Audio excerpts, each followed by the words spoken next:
నమస్తే శేఖర్ భాష గారు, బాగున్నారా? Welcome to signature studios. So అంటే రీసెంట్ ఇష్యూ మంగళి గారిది ఎక్కడ చూసినా యూట్యూబ్ ఓపెన్ చేస్తే అదే టాపిక్ నడుస్తుంది కదా. సో దాని గురించి మీ ఒపీనియన్ ఏంటి? అంటే మీరు అంటూ ఓన్గా రీసెర్చ్ చేసుకుంటారు కదా, సో ఆ టాపిక్ మీద మాట్లాడదామని. మంగ్లీ గారి విషయం అది యాక్చువల్ మంగ్లీ గారు నాకు ఎప్పుడు పరిచయం అంటే 2018 అనుకుంటా. ఓకే, మీకు పరిచయం డైరెక్ట్గా? అంటే మామూలుగా తెలుసు, సింగర్, అద్భుతమైన సింగరు, అందరిలాగే నేను ఆవిడకి అభిమాని. రేలా రేలా పాటలు గురించి ఆవిడతో కలిసి పనిచేసే అవకాశం అప్పట్లో 2018లో కువైట్లో తెలుగు అసోసియేషన్ వాళ్ళు ఒక ఈవెంట్ ఆర్గనైజ్ చేసినప్పుడు అక్కడ నేను, మంగ్లీ గారు, బితిరి సత్తి, మేమందరం కలిసి పూర్ణ గారు వీళ్ళందరూ వచ్చారు. అందరూ చేశారు. నాకు ఆ రేలా రేలా రేలా పాట చాలా ఇష్టం. ఆవిడ అది అక్కడ ఆలపించబోతున్నారు అని, అంటే నేనే యాంకరింగ్ చేశాను ఆ షో మొత్తం హోస్ట్ చేశాను. ఓకే, ఆలపించబోతున్నారు అన్నప్పుడు ఆహా చూద్దాం, రియల్గా చూసే అవకాశం దొరికిందని చెప్పి నేను ఇంట్రడ్యూస్ చేసి లెట్స్ వెల్కమ్ మంగ్లీ గారు అని చెప్పాను. ఆవిడ వచ్చి పాడుతున్నారు. నాకు అబ్సల్యూట్ అసలు ఆ విన్న పాటకి ఈ పాటకి యాజ్ ఇట్ ఈజ్ అనమాట. ఓకే, ఏ మాత్రం ఇంచు కూడా తేడా లేదు అనిపించింది. కట్ చేస్తే నాకు అక్కడ సీడీ పెట్టి ప్లే చేస్తున్నారు.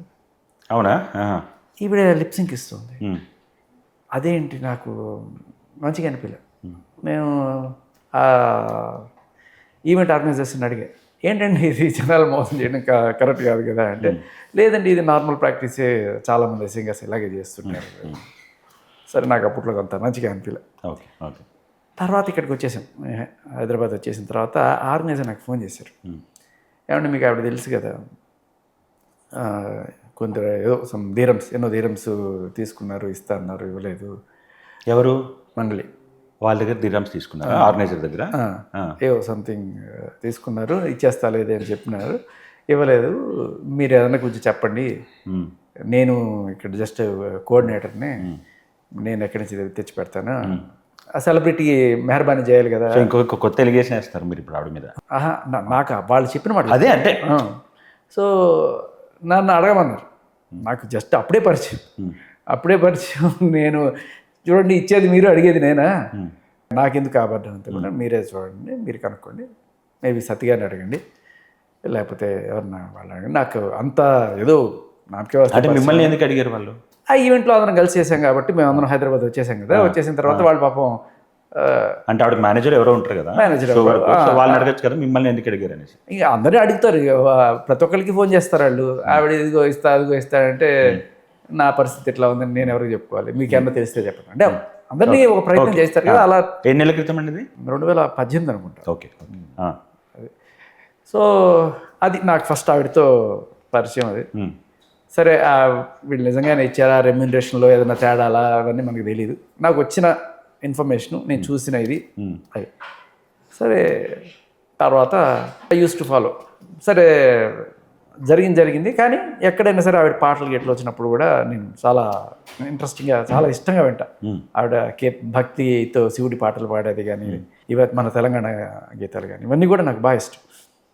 అటువంటిది రీసెంట్గా ఒకసారి ఇలాగే ఇంటర్వ్యూలు పిలిచినప్పుడు, ఈ మధ్య ఆవిడ ఒక పాట పాడింది, విన్నారా మీరు అని ఇప్పుడు ఆ పాట వింటే, అంటే ఏ నోటితోటైతే ఈశ్వరుణ్ణి అంత ఇదిగా చేశారు, అదే నోటితో ఇటువంటి పాట పాడిందా ఈవిడ అని నేను చాలా షాక్ అయ్యాను.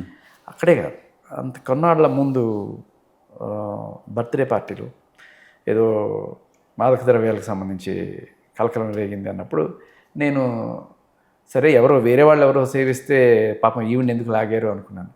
కానీ ప్రతిసారి ఆనవాయితీగా సద్గురు గారు ఈవిడ్ని అక్కడికి పిలుస్తారు. శివరాత్రి వస్తే అక్కడ ఈవిడ పాడాలి, అంత ఇష్టం అందరికీ ఆవిడ. కానీ ఆవిడ ఈసారి ఎందుకు రానివ్వలేదు. సో అంటే ఇవన్నీ తెలియక ముందే ఈవిడ్ని సాక్షాత్తు టీటీడీ అడ్వైజర్గా పెట్టుకున్నారంటే ఆవిడకి ఎంత ఉన్నతమైన గౌరవం ఇచ్చాం మనం. సరే, ఇప్పుడు ఆవిడ మోసం చేసిందా లేదా అనేది పక్కన పెడితే, ఆవిడకి అంత గౌరవం ఇచ్చినప్పుడు ఆవిడ పాడాల్సిన పాట అది. సరే, ఇప్పుడు ఒక మాట చెప్పండి. మీరు చెప్పిన ఈ 3 పాయింట్స్ ఉన్నాయి కదా, దీని మీద మాట్లాడదాం ఒకసారి మనము. ఫస్ట్ మీరు ఏమంటున్నారంటే ఆవిడ ఒక పాట పాడారు, దాని మీద మీకు నచ్చలేదని అంటున్నారు కదా. ఇప్పుడు నాగార్జున గారు ఎంత పెద్ద యాక్టర్ మీకు తెలుసు. ఆయన రామదాస్ అనే సినిమా కూడా చేశారు కదా, డివోషనల్ క్యారెక్టర్ సినిమా కూడా చేశారు, అన్నమయ్య సినిమా చేశారు, అంతే డివోషనల్గా చేశారు. ఇటు మంచి లవర్ బాయ్గా కావచ్చు, లేకపోతే రకరకాల ఇట్లాంటి క్యారెక్టర్స్ కూడా చేశారు కదా. మరి అట్లాంటి అప్పుడు అది తప్పంటారా? కాదు, నాగార్జున గారికి ఏ టీటీడీనో లేకపోతే దానిలో తప్పే ఉందంటున్నా నేను. అదేంటండి మిమ్మల్ని ఒక ఆవిడ ఉన్నత స్థానంలో ఓన్గా ఆల్బమ్ చేయలేదు, ఆవిడ ఓన్గా ఆల్బమ్ చేయలేదు. ఒక మూవీలో ఆపర్చునిటీ వచ్చింది సింగర్గా, ఆవిడ పాడారు. It is a part of profession. దాన్ని మీరు ఎందుకు కించపరిచి మాట్లాడుతున్నారు? చెప్తున్నాను. అది ఎందుకంటే ఒక స్థాయి వరకు ఓకే, ఆ స్థాయి దాటి ఇప్పుడు ఆ పాటని డిలీట్, ఇప్పుడు నాగార్జున గారు చేసిన ఏ సీన్లో డిలీట్ చేయలేదు, బట్ ఈవిడ పాడిన పాటను ఏకంగా డిలీట్ చేసేసారు. క్షమాపణలు చెప్పుకోవాల్సిన పరిస్థితికి వచ్చారు. అంటే ఏంటంటే బూత్కి కూడా ఒక హద్దు ఉంటుంది, అది దాటి చాలా చండాలంగా ఉంది అది. అంటే ఇప్పుడు మిమ్మల్ని ఒక పూజారి స్థానంలో నేను చూశాను అనుకోండి, పొద్దున్న సాయంత్రం మీరు వెళ్ళి, అది పార్ట్ ఆఫ్ ప్రొఫెషన్ అంటున్నా నేను, బూతు కాదు అంటున్నా నేను. ఇప్పుడు ఆవిడ ఓన్గా పోయిన ఆవిడ ఆల్బమ్స్లో కానీ అలాంటివి ఏమైనా చేసుకున్నారనుకోండి, ఆవిడ ఓన్గా చేసిందా? ఇప్పుడు అది మీరు తప్పు పట్టచ్చు, నేను యాక్సెప్ట్ చేస్తాను. ఆవిడ ప్రొఫెషన్గా వేరే సినిమా ఆఫర్ ఆవిడకి వచ్చి దానిలో పాట పాడారు, దానిలో మీరు అంత పర్సనల్గా టార్గెట్ చేయాల్సిన అవసరం ఏంటి? ఆవిడ మీద అట్లాంటి మీరు అంటున్నారు కదా, పర్సనల్గా ఎక్కడ టార్గెట్, మరి అది పర్సనల్గా మాట్లాడుతుంది. ఏది పర్సనల్గా? ప్రొఫెషన్ మీరు పర్సనల్గా లింక్ చేస్తున్నారు. ప్రొఫెషనే కదా ఆవిడ చేసింది, ప్రొఫెషనల్గా చేసిన దాన్ని మాట. ఆ పర్సనల్ అంటే ఆవిడ ఏమైనా సంపాదించుకుందా, ఆవిడ ఆస్తులు అంతా పర్సనల్గా అంటున్నారు కదా, ఆవిడ రెప్యుటేషన్ పోయింది ఇలాంటిది చేసింది అని అంటున్నారు కదా. ఆవిడ మీద నాకు గౌరవం పోయింది అంటున్నాను. సో ఇప్పుడు యాక్టర్ అనుకోండి, లేదా ఇది సింగర్ అనుకోండి, ఎవరైనా కావచ్చు, వాళ్ళకి తగ్గ రోల్ వాళ్ళు చేసుకుంటారు. డిఫరెంట్ రోల్స్ వస్తే డిఫరెంట్ చేసుకుంటారు వాళ్ళు. అట్లానే ఆమె పార్ట్ ఆఫ్ ప్రొఫెషన్ ఆమె చేసింది, దాన్ని మీరు ఎందుకు కించపరిచి మాట్లాడుతున్నారు? నాకు నచ్చలేదండి. మీ ఒపీనియన్ మీరు చెప్తున్నారు. మరి నా ఒపీనియన్గా మీరు అడిగింది, ఇంకేమైనా అడిగారా? సరే, సద్గురు గారు మీకు పరిచయమా? 2-3 ఇంటర్వ్యూలు చేశాను. సద్గురు గారు ఓకే, సద్గురు గారు డైరెక్ట్గా ఇంటర్వ్యూ చేశాను. ఓకే, ఆయన ఏమైనా మీకు చెప్పారా మంగ్లీ గారిని ఎందుకే పిలవలేదని? సద్గురు గారికి సంబంధించిన ఈషాకి ఫౌండేషన్కి సంబంధించిన చాలామంది క్లోజ్గా వర్క్ చేసే నెట్వర్క్ వాళ్ళు మనకు తెలుసు. సో వాళ్ళు ఎందుకు పిలవలేదనే దానికి వాళ్ళు చెప్పారు. ఓకే, ఇప్పుడు మంగ్లీ గారి బర్త్డే పార్టీలో మాదక ద్రవ్యాలు అంటున్నారు మీరు, అక్కడ ఏమైనా దొరికాయి? అసలు కేసు అయింది, ఎఫ్ఐఆర్ అయింది కదా. కేసు ఏమైందండి? అప్పుడు వచ్చిన న్యూస్ ఏంటి, మీరు క్లారిటీగా చెప్పండి. అక్కడ వాళ్ళ బ్రదరో లేకపోతే ఎవరో సేవించారని. ఇప్పుడు ఒక మాట చెప్తా, అది వచ్చిన తర్వాత అది నిజమా కాదా అనేది పక్కన పెడితే, దాని జరిగిన అంటే ఆవిడని ఈ రేంజ్లో గౌరవించుకుంటూ వస్తున్నప్పుడు ఆవిడకి ఇప్పుడు వస్తున్న గౌరవం ఎలా తగ్గుతుందని అడుగుతున్నాండి నేను. మీ ఒపీనియన్లోనే గౌరవం ఎందుకు తగ్గుతుంది? ఒక బర్త్డే పార్టీ ఫామ్ హౌస్లో చేసుకోవడం తప్ప? చెప్తావేనండి, బర్త్డే పార్టీ ఫామ్ హౌస్లో చేసుకోవడం తప్ప అంటారు మీరు? బర్త్డే పార్టీ ఫామ్ హౌస్లో చేసుకుంటే తప్ప, కుటుంబ సభ్యులతో చేసుకుంటే తప్ప, అక్కడ వాళ్ళ మదర్ కూడా ఉన్నారు. డ్రగ్స్ చేసుకోవడం తప్పు. డ్రగ్స్ అని ఎక్కడ ప్రూవ్ అయింది అంటున్నారు? అదే కదా వచ్చింది న్యూస్. ఏమని? న్యూస్ చాలా వస్తాయి, అందరి మీద వస్తాయి, మీ మీద కూడా చాలా వస్తాయి. పోలీసులు వచ్చి రైడ్ చేశారు కదా. రైడ్ చేశారండి, ఫామ్ హౌస్ లో జరుగుతుంది కాబట్టి యాజ్ ఎ ప్రొసీజర్ రైడ్ చేసుకున్నారు. కానీ అక్కడ మాదక ద్రవ్యాలు ఎక్కడ దొరకలేదు కదా. దొరికే ఒకళ్ళు టెస్ట్ చేస్తే పాజిటివ్ వచ్చింది. అదే అంటున్నా, ఎందుకు ఈవిడికి టెస్ట్ చేయలేదు? ఎందుకు ఈవిడికి టెస్ట్ చేయలేదు? టెస్ట్ చేసేది మీకు చెప్పారు వాళ్ళు? చెప్పారు కదా, ఖచ్చితంగా టెస్ట్ చేసేది మీకు చేసాము, చేస్తే పాజిటివ్ వచ్చింది, నెగిటివ్ వచ్చింది, పోలీసులు చెప్పాలి కదా. ఇప్పుడు ఒక నింద వేసి వదిలేస్తే రేపు ఏమవుతుంది? ఇప్పుడు నింద సుబ్బారావు అనే వ్యక్తి అక్కడికి వచ్చినప్పుడు, సుబ్బారావు అనే వ్యక్తి పోలీస్ స్టేషన్కి వచ్చినప్పుడు ఆయన ఏం చేశారు? టెస్ట్ చేశారు పోలీస్ స్టేషన్లో. అవును. ఆయన ఏమన్నా రోడ్లో డ్రైవింగ్ చేస్తున్నాడా? లేదు. ఆయనకి ఇంతకుముందు ఏమన్నా ఇటువంటి ఆయన డ్రంక్ అండ్ డ్రైవ్ చేయలేదు కదండి. డ్రంక్ అండ్ డ్రైవ్ టెస్ట్ ఏమైనా చేశారా? కాదు కదా, ఆల్కహాల్ డిటెక్షన్ టెస్ట్ చేశారు. మరి అటువంటి నీకు హల్చల్ అయినప్పుడు నువ్వు టెస్ట్ చేయాలా వద్దా? మీరు అది వీడియో చూసారా కరెక్ట్గా? ఏది? మొన్న ఈయన అడ్వకేట్ సుబ్బు ఏదైతే ఆల్కహాల్ టెస్ట్ చేశారో పోలీస్ స్టేషన్లో ఎపిసోడ్ ఉంది కదా, ఆ వీడియో చూసారా మీరు? చూసారా? వీళ్ళు పోలీసులు డైరెక్ట్ గా అది పట్టుకొని వెళ్ళలేదు. వాళ్ళు బయట ఆయనతో మాట్లాడుతున్నప్పుడు ఆయన నుంచి స్మెల్ వచ్చింది. సో స్మెల్ వచ్చినందుకు వాళ్ళకి డౌట్ వచ్చి లోపలికి తీసుకెళ్లి మిషన్ తెప్పించి చెక్ చేశారు. ఆయన రావడం మిషన్ పెట్టారు కదా, మీరు చూసారా? అదే బయట చేశారు. అదేనండి, కాంపౌండ్ నుంచి గేట్ దగ్గర నుంచి కొద్దిగా లోపలికి రమ్మని అప్పుడు చేశారు. చూసారా లేదా? నేను చూశాను. మరి లోపలికి తీసుకెళ్ళి లోపల అంటే ఆయన ఇంకా వెనకాల ఉన్నారు, నువ్వు ముందుకు రా, ఇంకా రా అని చెప్పి పోలీస్ స్టేషన్ ప్రిమైసెస్ లోకి పిలిచి చెక్ చేశారు. అది అని స్మెల్ వచ్చింది కాబట్టి చెక్ చేశారు. అవునా కదా? లేదా ఆయన రావడంతోనే నీకు చెయ్యు అని పెట్టలేదు కదా. మరి అలాగే ఇక్కడ కంప్లైంట్ వచ్చినప్పుడు, నువ్వు ఎఫ్ఐఆర్ చేసే స్టేజ్ ఉన్నప్పుడు ఇట్లా వాళ్ళకి కూడా టెస్ట్ చేయాలి కదా. స్మెల్ వచ్చింది కాబట్టి చెక్ చేశారు కదా, దానిలో ప్రాబ్లం ఏంటి అంటున్నా. మంచిదే. దాన్ని మీరు తప్పుదారి బట్టి ఇచ్చేసి లేదు సుబ్బుని ఇచ్చేయడానికి వాళ్ళు టెస్ట్ పెట్టారా అంటున్నారు కదా. అంటే అంతకు ముందు రోజే ఆయన అక్కడ కంప్లైంట్ ఇచ్చారు, బాధితులందరినీ తీసుకొచ్చారు. ఆయన తీసుకొచ్చినప్పుడు సడన్గా ఆయన లోపలికి రానివ్వకుండా నువ్వు బయటే ఉండు అని చెప్పి కొంచెం అగౌరవం పరిచి ఇలా వచ్చిన వాళ్ళందరికీ టెస్ట్ చేస్తున్నారా అనేది నా డౌట్. ఇలా వచ్చిన ప్రతి ఒక్కరికి కూడా పోలీస్ స్టేషన్లో ఊదిచ్చడం చేస్తున్నారా? ఒక మాట అండి, నేను ఒక పోలీస్ అధికారిని అనుకోండి, నా దగ్గరికి ఎవరిని వచ్చి మాట్లాడుతున్నారు, స్మెల్ వచ్చింది, టెస్ట్ చేయాలా వద్దా? స్మెల్ వచ్చింది, స్మెల్ రావచ్చు వేరే విషయం, స్మెల్ వచ్చింది, టెస్ట్ చేయాలా వద్దా? స్మెల్ వచ్చింది అంటే ఇప్పుడు టెస్ట్ చేయొచ్చు, తప్పలేదు. అంతే కదా, అదే చేశారు కదా. దానికి అందరికీ టెస్ట్ చేయాలి అనేది మేము ఎందుకు మాట్లాడుతున్నాం? స్మెల్ వచ్చిందా లేదా అనేది అక్కడ మనకి చెప్పాడు కదండి ఆ వీడియోలో చూడండి. ఎవరు చెప్పారు? ఆయన అంటున్నారు కదా మాట్లాడుతుంటే స్మెల్ వచ్చింది అందుకే చెక్ చేస్తామని తీసుకెళ్లారు, చెక్ చేశారు. చేస్తే ఏమొచ్చింది? వచ్చింది కదా, తాగినట్టు వచ్చింది కదా. ఏదో వచ్చింది 27 పాయింట్ల. ఆ, 27 పాయింట్లు 30 దాటితే తాగినట్టు. అది 30 దాటితే తాగినట్టు కాదండి. 35 30 దాటితే 35 35 దాటితే మీరు పనిషబుల్ అని చెప్పి దాని లెక్క. పనిషబుల్ ఎప్పుడు మీరు డ్రైవింగ్ చేస్తున్నప్పుడు. అదేనండి, డ్రైవింగ్ చేస్తున్నప్పుడు 35 దాటితే you're not suppose to drive, it is a crime. అవును, బట్ 35 బిలో కూడా it is an alcohol consumption only. That is not a crime. అంటే మీరు సమర్థిస్తున్నారా ఆయన కొద్దిగా తాగేసి 27 వరకు లిమిటెడ్స్లో తాగి పోలీస్ స్టేషన్కి వెళ్ళటం కరెక్ట్ అంటారా మీరు? ఆయన అప్పుడు తాగలేదు, నిన్న రాత్రి అంతకుముందు ఎప్పుడు అది ప్రాక్టికల్గా పాసిబుల్ అండి, మీరు చెప్పండి. ఏంటది ప్రాక్టికల్గా పాసిబుల్ అది? ఏది పాసిబుల్? నైట్ తాగితే పొద్దున కూడా లిమిట్ వస్తుంటే అది పాసిబులా? అదే కదా చెప్పారు వాళ్ళు. ఆయన చెప్పడం కాదు, మీరు అంత ఎనాలిసిస్ కదా, మీరు అంత మంచి అనలిస్ట్ కాబట్టి అది నిజం అనుకుంటున్నారా మీరు? నేను నిజమని అనుకుంటున్నాను. నైట్ తాగితే కూడా పొద్దున వచ్చిందంట. వచ్చుండొచ్చు. ఆయన ఇంకోటి కూడా యాడ్ చేశాడు, కాఫీ తాగానే అంటాడు. ఏ మనిషికైనా బ్రీత్ ఎనలైజర్ పెట్టగానే 20 వచ్చేస్తుంది అంటున్నాడు. అది అవుతుంది అసలు? మీరు ఏం తాగలేదండి, ఒక కామన్ మ్యాన్ తాగనోడికి బ్రీత్ ఎనలైజర్ పెడితే 20 వస్తుందా? పాయింట్ అది కాదండి. ఆయన అన్నాడు కదా, అలా అన్నాడు కదా, ఏది? కామన్ ఎవరికి పెట్టినా 20 అయితే వచ్చేస్తుంది, నేను కాఫీ తాగాను కానీ నాకు 27 వచ్చింది అంటున్నాడు కదా. ఆయన అన్నదాన్ని నేను రైటా రాగానే మాట్లాడలా. నేను అక్కడికి వచ్చిన ఒక అడ్వకేట్కి మీరు టెస్ట్ చేసి, అడ్వకేట్ కదా, రెస్పాన్సిబుల్ పర్సన్ కదా, తాగి రావచ్చా? రెస్పాన్సిబుల్ పర్సన్ అనేటప్పుడు మీరు అదే రెస్పాన్సిబిలిటీ మీరు మంగళి దగ్గర నుంచి కూడా చూడాలి. ఆవిడ తాగొచ్చిందా ఎక్కడికన్నా కంప్లైంట్ చేయడానికి? టెస్ట్ చేయాలి కదా. ఇప్పుడు మీకు అదే చెప్తున్నా, ఇలా చాలామంది ఉన్నారు, ఒక్క మంగళే కాదు, చాలామంది వచ్చి కంప్లైంట్లు ఇస్తున్నప్పుడు తాగేసి వస్తున్నారు. కానీ పోలీసులు కనీసం టెస్ట్ కూడా చేయట్లేదు. తాగేసి వస్తున్నారు కంప్లైంట్ ఇవ్వడానికి. ఎలా మీరు ఎలా చెప్తున్నారు ఆ మాట? ఎందుకంటే మీకు for example Raj Tarun Lavanya issue తీసుకుంటే, ఆవిడ ఆల్రెడీ డ్రగ్స్ కేసులో 45 days లోపల ఉండొచ్చు. ఆవిడ పోలీస్ స్టేషన్లోకి వెళ్ళి రాజ్ తరుణ్ నన్ను ఇట్లా చేశాడని చెప్పి కంప్లైంట్ ఇచ్చినప్పుడు కనీసం ఆల్రెడీ ఈవిడ స్పృహలో ఉండిస్తుందా, లేకపోతే మళ్ళీ అదే మాదక ద్రవ్యాల మత్తులో ఉండిస్తుందా? 2-3 కేసులు ఉన్నాయి ఆవిడ. సో ఇప్పుడు మీకు మందంటే ఇది వస్తుంది, డ్రగ్స్ అంటే మీకు రాకపోవచ్చు. సో టెస్ట్ చేయాల్సిన బాధ్యత ఉంది అక్కడ. నేను అనేది ఏంటంటే, మేక్ దిస్ యూనివర్సల్. ప్రతి ఒక్కరికి టెస్ట్ చేయండి. ఒక్కరికి టెస్ట్ చేస్తే ఏమవుతుందంటే, ఇప్పుడు మీరు ఒక బయాస్డ్గా చేశారు అని ఒకటి వస్తుంది. దీనికి తోడు అంతకు ముందు రోజు పోయి ఈవిడ సజ్జనార్ గారిని కలవడం, ఆ సజ్జనార్ గారు వీళ్ళ మీద ప్రెషర్ చేశారా, అందుకనే ఈయన్ని లోపలికి రానివ్వకుండా చేశారా అనే డౌట్లు కూడా వస్తాయి జనాలకి. సో మీరు జస్ట్ న్యాయం చేయడమే కాదు, లాజిక్ మాట్లాడమే కాదు, జనాలకి న్యాయం చేస్తున్నట్టు అనిపించాలి.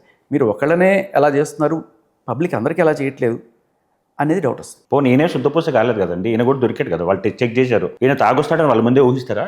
ఊహించరు కదా. అది దొరకడం అని నేను అనుకోను. మీరు ఇప్పుడు 25కి దొరకడం అంటే తాగి రావడం తప్పే కదండి. పోలీస్ తాగి వచ్చాడు అని చెప్పి అడ్వకేట్ కోర్టు వేసుకొని వస్తున్నాడు కదా, ఒక కామన్ లాగా కంప్లైంట్ ఇవ్వడానికి కూడా రాట్లా. వేరే బాధితులకి సపోర్ట్ గా ఒక అడ్వకేసీ చేస్తా నేను అని చెప్పి అడ్వకేట్ కోర్టు వేసుకొని వస్తున్నాడు కదా. అలాంటప్పుడు ఆయన తాగి వస్తే అది కరెక్ట్ కాదు కదా అంటున్నా నేను. ఆయన తాగి రాలేదు అంటున్నాడు, ఆయన అంతకు ముందు రోజు తాగింది వచ్చి ఉంటుంది అంటున్నాడు. అది ప్రాక్టికల్ పాసిబులే కాదు కదా. అదే అంటున్నా, మీ ప్రాక్టికల్ గా పాసిబులే కాదు అది.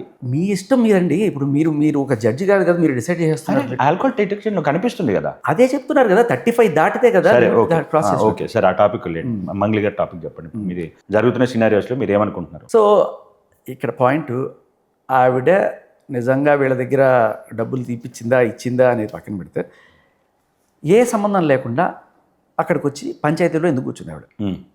పంచాయతీకి కూర్చోవలసిన అవసరం ఉంది. 4 గంటల సేపు అక్కడ పంచాయతీలో కూర్చుంది. ఇవన్నీ పక్కన పెట్టేసేయండి. సరే, డ్రంక్ అండ్ డ్రైవ్ టెస్ట్.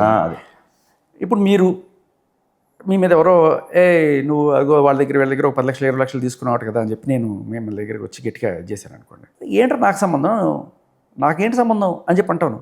అలా కాకుండా వచ్చి కూర్చొని మాట్లాడుకుందాం, ఎంతో కొంత సెటిల్ చేసుకుందాం అని చెప్పి అనవు కదా. ఇప్పుడు ఆవిడ నిందా ఎంతో కొంత సెటిల్ చేద్దాం రాని. అందుకనే కదా అక్కడికి వచ్చి కూర్చొని గంటలు కూర్చొని మాట్లాడి 4 గంటలు కూర్చొని మాట్లాడారట. ఇతనికి డబ్బులు కూడా ఆఫర్ చేశారట. ఇవన్నీ కూడా ఆయన ఎఫ్ఐఆర్లో రాశారు కదా మొత్తం. ఎవరు? సుబ్బు. దానికి తోడు అదే క్యాబిన్లో, ఆ క్యాబిన్ పక్కన ఉన్నవాళ్ళు, ఇది ఆయన ఇస్తున్న ఇన్ఫర్మేషన్ కాదు, ఆ పక్కన వింటున్న వాళ్ళు గట్టిగా అరుపులు, నువ్వు యాక్సిడెంట్లో నువ్వు పోతావు అని చెప్పి బెదిరింపు ఆయనకి. సో ఇవన్నీ ఉన్నాయి, అవన్నీ ఉన్నాయి. వాటికి ప్రైమా ఫేసి ఉంది కాబట్టే ఆయన అక్కడికి వెళ్ళి కంప్లైంట్ ఇచ్చే దారిలో కూడా ఆయనకి 10 సార్లు ఫోన్ చేసినట్టు ఈవిడ, వద్దు వచ్చేయండి వద్దండి సెటిల్ చేసుకుందాం. అసలు నీకు ఏ సంబంధం లేనప్పుడు నువ్వు వెళ్ళి ఎందుకు కూర్చొని మాట్లాడతావు? ఇది జనాల్లో మీరు ఆవిడ చెప్పాల్సింది. నేను ఒక కామన్ మ్యాన్గా ఉన్నాను, నా మీద ఎలిగేషన్స్ స్టార్ట్ అవబోతున్నాయి, ఇట్లాంటి ఇష్యూస్ వస్తున్నాయని నాకు ఒక అవగాహన వచ్చింది అనుకోండి. నేను కామన్ మ్యాన్ ఉన్నప్పుడు డేరింగ్గా ఏమైనా చేసుకోపోయి అని అనొచ్చు. ఒక సెలబ్రిటీ నిజంగా అలా బిహేవ్ చేస్తారని మీరు అనుకుంటున్నారా? ఏమైనా చేసుకోపని అంటారా? లేకపోతే అది ఏంటో అసలు చూసి దాన్ని సార్ట్అవుట్ చేసుకోవడం అనేది ఒక కామన్గా సెలబ్రిటీకి ఉన్న లక్షణమా కాదా? ఇది అందరు సెలబ్రిటీకి ఈ లక్షణం ఉండాలి అని ఎక్కడ రాశారండి? ఆహా, జనరలైజ్గా మాట్లాడుతున్నా. ఒక హ్యూమన్ టెండెన్సీ ఎలా ఉంటుందంటే, వాళ్ళ సొసైటీలో కొద్దిగా పేరున్నప్పుడు, సెలబ్రిటీ కావచ్చు, పొలిటీషియన్ కావచ్చు, ఏదైనా కావచ్చు, వాళ్ళ మీదకి ఏదైనా ఎలిగేషన్స్ వస్తున్నప్పుడు వాళ్ళు అదేంటి దాన్ని సార్ట్అవుట్ చేసుకోవాలనే ఆలోచన వస్తుంది కదండి. ఇప్పుడు సపోజ్ ఇప్పుడు మీరే చెప్పండి, మీరే ఉన్నారు కదా కెమెరా ముఖంగా, మీకు ఏ నాగార్జున గారో లేకపోతే చిరంజీవి గారో నా దగ్గర ఇంత డబ్బులు తీసుకున్నాను చెప్పండి, వాళ్ళు వచ్చి కూర్చుంటారు మీ దగ్గర. ఎవరు? ఇప్పుడు నా దగ్గర నాగార్జున గారు ఓ 10 లక్షలు తీసుకున్నారు, చిరంజీవి గారు ఓ 10 లక్షలు తీసుకున్నారు, నాకు నీకు ఎక్కువ వడ్డీ ఇస్తా అని చెప్పారు అని చెప్పి మీరు గట్టిగా ఇక్కడ మాట్లాడండి, వాళ్ళు వచ్చి నీ దగ్గర కూర్చొని పంచాయతీ చేస్తారా? చేయరు. అదే నేను చెప్తున్నా, సెలబ్రిటీ అన్నారు కదా. సెలబ్రిటీ అంటే ఒక్కొక్కరికి ఒక్కొక్క ఐడెంటిటీ ఉంటుందండి, ఒక్కొక్కరికి ఒక్కొక్క భయం ఉండొచ్చు కదా, అది బాగా స్ప్రెడ్ అవుతుంది. సెలబ్రిటీ అని ఒక ట్యాగ్ వేశారు. సెలబ్రిటీ అంటే ఒక్కొక్కరు ఒక్కొక్క రకంగా ఉంటారు కదా. అవును. మరి అందరూ ఒక రకంగా బిహేవ్ చేయాల్సిన అవసరం లేదు కదా. అదే అంటున్నా, మీరు సెలబ్రిటీ కదా అన్నప్పుడు అందరికీ ఒకటే రకమైన క్లారిటీ ఇవ్వడానికి కూడా వెళ్ళి ఉండొచ్చు కదా ఆయనకి. క్లారిటీ ఇవ్వడానికి ఆయన వేణుగుడుగులా ఉన్నారు కదా ప్రొడ్యూసర్, ఆయన చెప్పారు కదా, నాకు ఈయన పరిచయమో ఆవిడ పరిచయమో ఇట్లా నాకు ఈ దృష్టికి తీసుకొచ్చినప్పుడు నేను చెప్పాను, అమ్మాయి రెండు ఉంటే ఒకసారి వచ్చి క్లారిటీ ఇచ్చేసాయి, నీ వర్షన్ ఏంటో నువ్వు చెప్పేసి అని అన్నప్పుడు ఆవిడ ఆ క్లారిటీ ఇచ్చిందని కూడా వచ్చి ఉండొచ్చు కదా. సెటిల్మెంట్కి ఎందుకు మీకు అలా అనుకోండి, ఆనందంగా ఉంటే అలాగ అనుకోండి. నేను మీ వర్జన్ గురించి నాకు డౌట్ వచ్చింది, ఖచ్చితంగా అనిపించింది. ఖచ్చితంగా ఇప్పుడు మీకేమనిపిస్తుంది? సెలబ్రిటీ అనేవాడు కదా, ఇప్పుడు మీరు చిరంజీవి గారు నా దగ్గర 10 లక్షలు కూర్చొని పంచే పెడతారని మీరు అనుకుంటున్నారు, ఎందుకంటే సెలబ్రిటీ ఆ రకంగా చేయాలని మీరు కోరుకుంటున్నారు. నాకు అలా అనిపించట్లా. ఎవడరా నువ్వు, నాకేంటి సంబంధం? ఆల్రెడీ మార్చి 23 ఎప్పుడో కంప్లైంట్ కూడా ఇచ్చారంట కదండి ఇతని మీద. నార్సింగ్ పిఎస్ లో. ఎవరి మీద? మంగ్లీ గారు. ఎవరి మీద? ఇతని మీదే. మొన్న కదా ఇచ్చింది. అప్పుడు నార్సింగ్ పిఎస్ లో కంప్లైంట్ ఇచ్చాను అంటున్నారు కదా.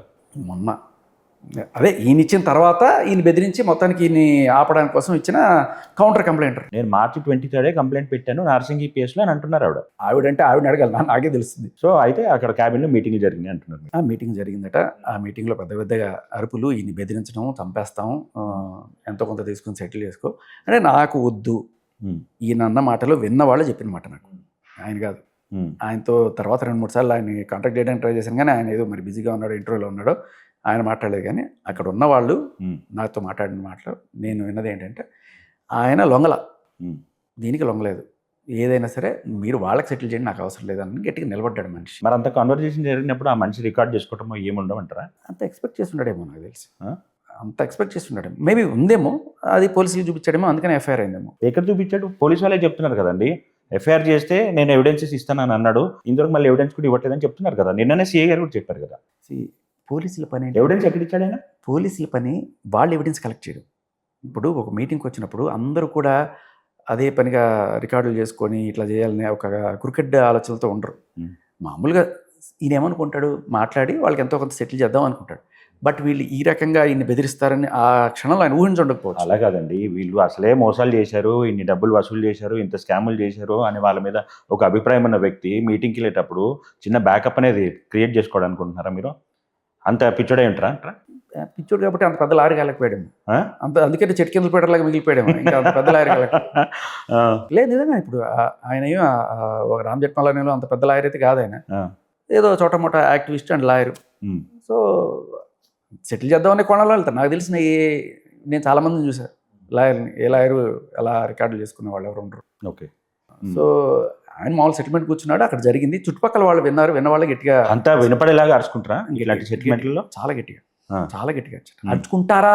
లేదు, అరుచుకోవాలా కాదు, అక్కడ జరిగింది కాదండి. జనరల్ గా ఇట్లాంటి లొసుగులు ఉన్నప్పుడు సెటిల్మెంట్ చేసుకోవాలనే ఉద్దేశంతో వచ్చిన వాళ్ళు పక్కవాడికి వినపడకుండా కూడా అంత సీక్రెట్ గా మాట్లాడుకుంటారు కదా. మీరు మరీ అంత ఓపెన్ గా అంటే సెలబ్రిటీ అంటే ఇట్లా రావాలి, వీళ్ళంటే ఇలా చేయాలని చెప్పి మీకు ఒక స్క్రిప్ట్ ఉంది కాదండి. నేను అలా అనట్లా, అక్కడ జరిగింది, అది అట్లా జరగకూడదు అంటే నేనేం చేస్తానని చెప్పడానికి జరిగింది. వాళ్ళు చెప్పారు, వాళ్ళు ఇలా. మీరు నమ్ముతున్నారు అట్లాంటివన్నీ? నాకు చెప్పిన వాళ్ళు అంటే నేను ఎందుకు మిమ్మల్ని ఇంత అడుగుతున్నానంటే, మీ మీద నాకు చాలా రెస్పెక్ట్. మీరు ఏదైతే ఇష్యూస్ మీద ఫైట్ చేస్తారో వాటి డెప్త్ గురించి మీరు చాలా అవేర్నెస్ ప్రోగ్రామ్స్ ఎట్లా క్రియేట్ చేస్తున్నారు అంటే నాకు చాలా మీరు సో ఇట్లా కెమెరా ఆపారనుకోండి, మీకు అర్థమయ్యేది నేను మొత్తం చెప్తాను. ఎందుకంటే కొన్ని ఇప్పుడు మనకి చెప్పిన వాళ్ళు చాలా మంది చాలా కాన్ఫిడెన్షియల్గా ఉంచమని చెప్తారు. సో మీరు విని మీరే చెప్పచ్చు తర్వాత, మీకు లేకపోతే అయిపోయిన తర్వాత మీకు వినిపిస్తాను, మీరు వినండి, మీకు ఏమనిపిస్తారు చెప్పండి, దాంట్లో ఏం పెద్ద ఇదేం లేదు. ఇప్పుడు ఆపితే మీరు ఇప్పుడు వింటారన్నా కూడా వినేసి పర్లేదు. నేను అనేది నాకు ఒక్కసారి అది ఆ వర్షన్ వాళ్ళు విన్న తర్వాత నాకు చాలా క్లియర్ కట్గా ఇతను నిలబడ్డాడు. ఇతనికి ఏదో ఆవిడ చెప్తుంది శ్రీముఖి మీద క్రష్ ఇతనికి, Hmm. లేకపోతే బిగ్ బాస్కి వెళ్ళాలనుకో, అదే డెఫినెట్ గా అనవసరమైన టాపిక్, అంతే. సో దీనికి దానికి ఎందుకు- సంబంధం లేదు. సంబంధం లేకపోయినా ఎందుకు మాట్లాడాల్సి వస్తుంది అంటే Hmm. పొలిటిసైజ్ చేయడు, Hmm. అవతల వాళ్ళ మీద ఏదో రకంగా బురదాడు. ఇప్పుడు నేను ఏదో చిన్న కింద నుంచి స్థాయి నుంచి వచ్చిన మనిషిని, నేను బంజారా అమ్మాయిని, అది వాస్తవమే కదండి. అది వాస్తవం కాదనట్లా, కానీ దానికి దీనికి ఏంటి సంబంధం? Hmm. నేను బంజారా అమ్మాయిని కాబట్టి Hmm. నా మీద ఇట్లాంటి నిందలు బంజారాని కాదండి, ఆవిడ ఏమంటున్నారంటే నేను చిన్న స్థాయి నుంచి ఒక పేదరికం నుంచి నేనంటూ ఒక్కొక్క స్టెప్ ఎదుగుతా, కష్టపడతా, టాలెంట్ వాడుకుని ఇక్కడ దాకా ఎదిగాను అని అంటున్నారు. కాదు. అంత కష్టపడ్డాక నా పరువుని ఇలా తీస్తున్నారు, నాదేం సంబంధం లేకుండా తీస్తున్నారు అంటున్నారు కదా ఆవిడ. ఆవిడ 4-5 ఇంటర్వ్యూలు ఇచ్చారు. ఉమ్, అందులో ఫస్ట్ ఇంటర్వ్యూలో ఆవిడ ఏమంటుందంటే, ఉమ్, మీరు ఇలా ఎందుకు చేశారు అంటే కురుక్షేత్రం నుంచి ఇప్పటిదాకా అని చెప్పి మొదలెడతారు ఆవిడ. ఆ. నాకు ఎందుకు అది న్యాచురల్ ఫ్లో అని. ధర్మమే గెలుస్తుంది అంటున్నారు అంతే. పాయింట్ నెంబర్ 1, ఆ, అంటే నువ్వు అడిగిన దానికి సమాధానం చెప్తారు, కానీ నేను ఉపమానాలు ఇవన్నీ కూడా జనరల్గా మనం తీసుకోము. సరే, ఒక పొలిటికల్ బాధ నుంచి కూడా రావచ్చు కదండి. రెండోది ఏంటంటే Hmm. ఆవిడ క్లియర్ కట్గా శ్రీముఖి సంబంధించిన మాట మాట్లాడడము, లేకపోతే ఆయనకి బిగ్ అదే బాస్ నేను కూడా అంటున్నా, దానికి సంబంధం లేకుండా అసలు దానికి సంబంధం విషయం లేదు. సంబంధం లేకుండా అంటే అది మాట్లాడితే waste. ఎప్పుడు అంటే అది మాట్లాడాల్సిన అవసరం ఏమొచ్చింది? ఉమ్, అది మాట్లాడాల్సిన అవసరం ఏమొస్తుందంటే మన దగ్గర ఏదో డైవర్ట్ చేయాలని, డైవర్షన్ పాలిటిక్స్ లాగా అనిపిస్తుంది తప్ప ఇంకా వేరే ఏం లేదు. Hmm. దానివల్ల ఇంకా డౌట్లు పెరుగుతాయి. జెన్యుయిన్గా మాట్లాడే వాళ్ళు అలా మాట్లాడరేమో అని అనిపిస్తుంది. సరే, సుబ్బు గారు చెప్తున్న స్టోరీలో ఎక్కడ కూడా ఒక ఎవిడెన్స్ కూడా కనపట్లేదు కదండి. అక్కడ 20 మంది ఎంతోమంది వచ్చి ఇప్పుడు ఈయనేమంటాడంటే నా దగ్గర వచ్చిన వాళ్ళు ఎంతమంది అయితే ఉన్నారో అది ఎంతనో 10 కోట్లేమో చెప్తున్నాడు డైరెక్ట్గా. ఆయనకి డైరెక్ట్గా వచ్చి కంప్లైంట్ ఇచ్చిన వాళ్ళు 10 కోట్లు అని చెప్తున్నాడు. మరి ఏమిది లేకుండా డైరెక్ట్గా దాన్ని పెద్ద ఇష్యూ చేసి చూపించడానికి మళ్ళీ ఆయనే 150 కోట్లు ఉంటుంది, 200 కోట్లు ఉంటుంది, వాళ్ళు అంటున్నారు ఇంతమంది ఉన్నారు అనుకుంటున్నా అని అంటున్నాడు కదా. దాన్ని మీరు ఎంత సమర్థిస్తారు చెప్పండి? అక్కడ ఎంత జెన్యూనిటీ ఉంది? 10 crores ఇక్కడ కళ్ళ ముందు ఈయన అంటున్నాడు. ఆయనకి ఏం తెలుసు అనేది నాకు ఇంకా తెలియదు. అది వదిలేసేయండి, బట్ ఇలా మాట్లాడితే కరెక్టా? కరెక్ట్ కాదా? ఇప్పుడు ఆయన డైరెక్ట్గా క్లయింట్స్తో మాట్లాడారు కదా. ఇప్పుడు మీకు ఆయన అడిగారు, అందరూ అడిగారు మీ దగ్గరికి ఎంతమంది వచ్చారు, అది ఎంత అమౌంట్ అని అన్నాడు. ఎంతమంది అంటే 10 ఎంతో మంది 18 మెంబర్స్ దాకా ఉన్నారు అని అన్నాడు. 10 కోట్ల అమౌంట్ అని చెప్పాడు. ఆయన నిజంగా జెన్యూన్ అడ్వకేట్ అయితే, అంటే నేను అనుకుంటున్నాను జెన్యూన్ అడ్వకేట్ అయితే 10 కోట్ల గురించి ఆయన మాట్లాడాలి. పబ్లిసిటీ కోసం 150 crores 200 crores అని ఎక్కడికో తీసుకొని పోయి మాట్లాడుతున్నాడు. ఎందుకు మాట్లాడుతున్నాడు అనేది మీ ఉద్దేశం చెప్పండి, అది కరెక్టా? అదేంటున్నా, ఆయన కరెక్టా కాదా? ఇప్పుడు దాకా నాకు ఆయన ఫోన్ అది కరెక్టా? ఆ పద్ధతి కరెక్టా?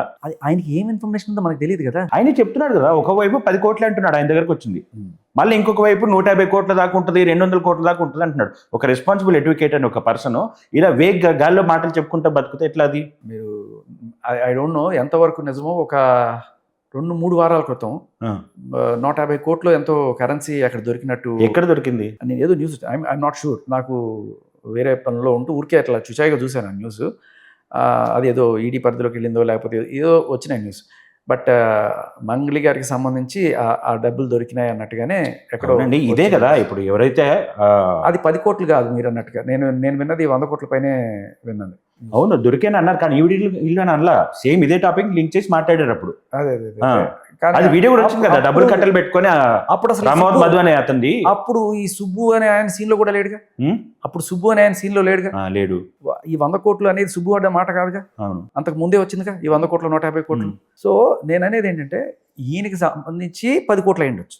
ఇలాంటి వాళ్ళు ఇంకా బోల్డ్ మంది ఉండొచ్చు కదా. ఉండుండొచ్చు, సో కానీ ఉండొచ్చు అయి ఉండొచ్చు అని ఒక అడ్వకేట్ మాట్లాడతాం ఎంతవరకు కరెక్ట్? ఉండొచ్చు అయి ఉండొచ్చు అనడానికి ఊరికే.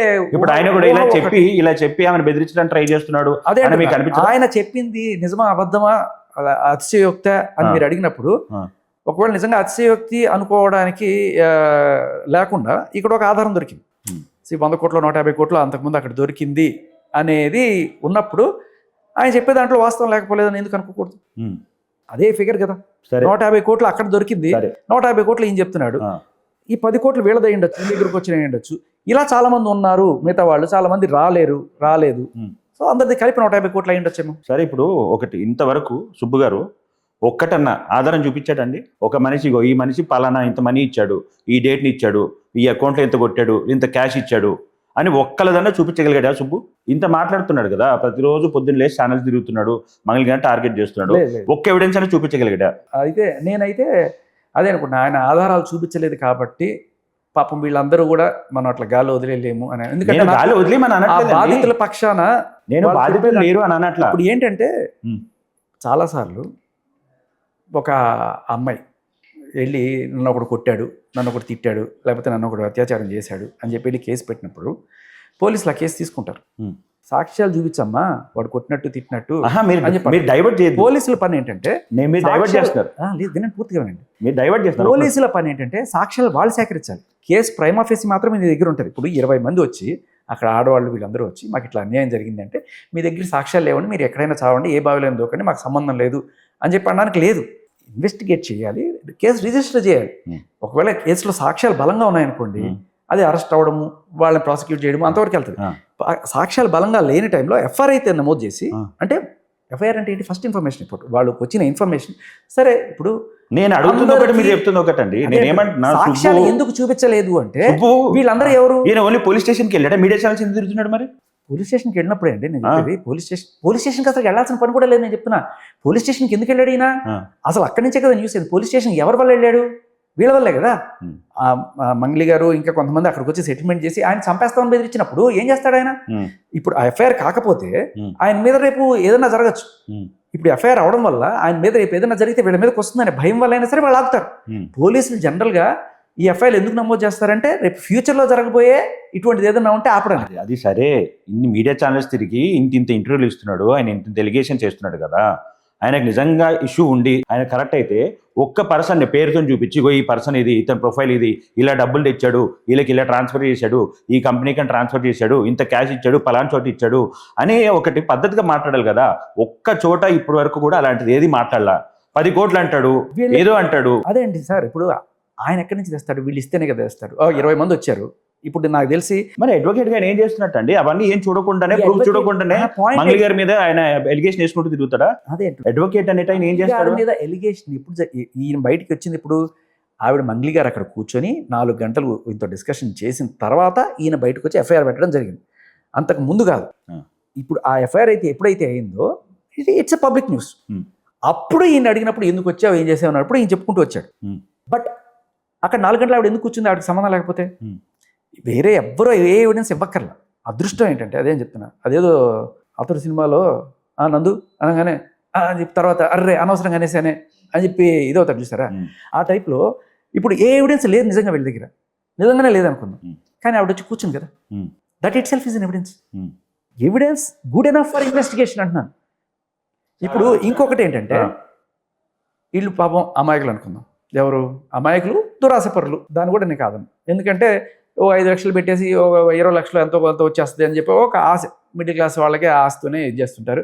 ఈ ఆశని క్యాష్ చేసుకుని ఈ గ్యామ్లింగ్ యాప్ 80 లక్షలు 90 లక్షలు కోటి రూపాయలు ఇచ్చామంటున్నారు. అన్ని రకాలు ఉన్నారు, ఉంటారు కదా. 5 లక్షల నుంచి రకరకాల వాళ్ళు అప్పులు చేసి ఇచ్చిన వాళ్ళు ఉన్నారు, ఇంకా రకరకాల వాళ్ళు. ఆయన అంటాడు, సుబ్బు అంటాడు, పుస్తలు తాకట్టు పెట్టారు, గోల్డ్ తాకట్టు పెట్టారు అని చేసి అంటున్నారు. అంటే అంత తాకట్టు పెట్టుకునే అంత లెవెల్లో ఉన్న పర్సన్లు కూడా ఇన్వెస్ట్మెంట్ కోసం అంత డబ్బులు ఇస్తారండి ఎవరికన్నా? మంగళి గారు బిజినెస్ ఉన్నాయి ఆవిడకి. ఇప్పుడు మీరు ఆవిడ పేరు చెప్తే ఎందుకు టెంప్ట్ అవుతారండి వీళ్ళు? పాయింట్ చెప్తావేనండి. మీరు ఒక క్వశ్చన్ అడిగేసిన తర్వాత ఇంకా 2వ క్వశ్చన్ మళ్ళీ అడగండి. ఫస్ట్ దీన్ని చెప్తా, వీళ్ళు ఇస్తారా అని అడిగారు కదా, అక్కడ కెపాసిటీ ఉంటుంది. సుబ్బు మాట్లాడిన మాటలు పక్కన పెట్టండి, వాళ్ళే డైరెక్ట్ గా మాట్లాడారు కదా, మీరు చూసారా లేదు? వాళ్ళు చాలా మంది వాళ్ళే వచ్చి మాట్లాడుతున్నారు. ఇదిగో ఇలా అసలు వాళ్ళ బాధితులను ఎలా నమ్మాలి? Good question. ఎలా నమ్మాలి అంటే మంగళి గారు అక్కడికి వచ్చి కూర్చొని 4 గంటలు డిస్కషన్ పెట్టారు కాబట్టి 4 గంటలు డిస్కషన్. వీళ్ళే బాధితులని ఎలా నమ్మాలంటే అదే అంటున్నా. వాళ్ళు కాకపోతే వాళ్ళు అసలు వాళ్ళకి వీళ్ళకి ఏం సంబంధం లేకపోతే ఆవిడ ఇక్కడికి రావాల్సిన పని ఏంటి? ఎక్కడికి? అక్కడికి వచ్చి సెటిల్మెంట్ కూర్చోవాల్సిన అవసరం ఏంటి? సో నేను అనేది అదే, ఇక్కడ ఎవ్వరు ఎవిడెన్స్ వల్ల ఆవిడే ఇచ్చింది ఎవిడెన్స్. ఇప్పుడు పోలీసులు ఇన్వెస్టిగేట్ చేయండి, వీళ్ళు ఎక్కడి నుంచి ఎంతెంత ఇచ్చారు, ఈ ట్రాన్సాక్షన్స్ ఏవో ఉంటాయి. ఇప్పుడు జనరల్గా సంతకాలు పెట్టకల్లా, పోస్ట్ డేటెడ్ చెక్లు వేయకల్లా, ట్రాన్స్ఫర్ ఇప్పుడు క్యాష్ తీసుకున్నారు, లేకపోతే ఈయన క్యాష్ తీసుకున్న తర్వాత ఓన్లీ హార్డ్ క్యాష్ తీసుకొచ్చారా, లేకపోతే పేటీఎంలో ట్రాన్స్ఫర్ చేశారా, ఇంకోటి ఏం చేశారు, పోలీస్ ఇన్వెస్టిగేషన్లో తెలుస్తుంది. పెద్ద వింత ఏం లేదు దాంట్లో. సడన్గా ఈరోజు ఇచ్చా అని చెప్పాడు, అదే టైంలో ఆయన బ్యాంక్ అకౌంట్లో పడ్డాయనుకోండి, దెర్ ఈస్ సంథింగ్. సరే, ఏది జరిగినా, ఎవరికి డబ్బులు ఇచ్చినా, ఏం చేసినా, ఆ రాము అనే ఒక అతను ఎవరైతే ఉన్నాడో, రామైనా రాము ముదావత్ ఆయన పేరు, మధురామావత్ గారు ఉన్నారు. మధురామావత్ గారికి ఇచ్చారంటున్నారు, అంతేనా? మంగళి గారికి వాళ్ళు ఎక్కడ కలవలేదు, మాట్లాడలేదు, మంగళి గారితో ఎక్కడ డిస్కషన్ లేదు. పోనీ ఆవిడ బిజినెస్ ఎంపైర్ ఉన్నవా?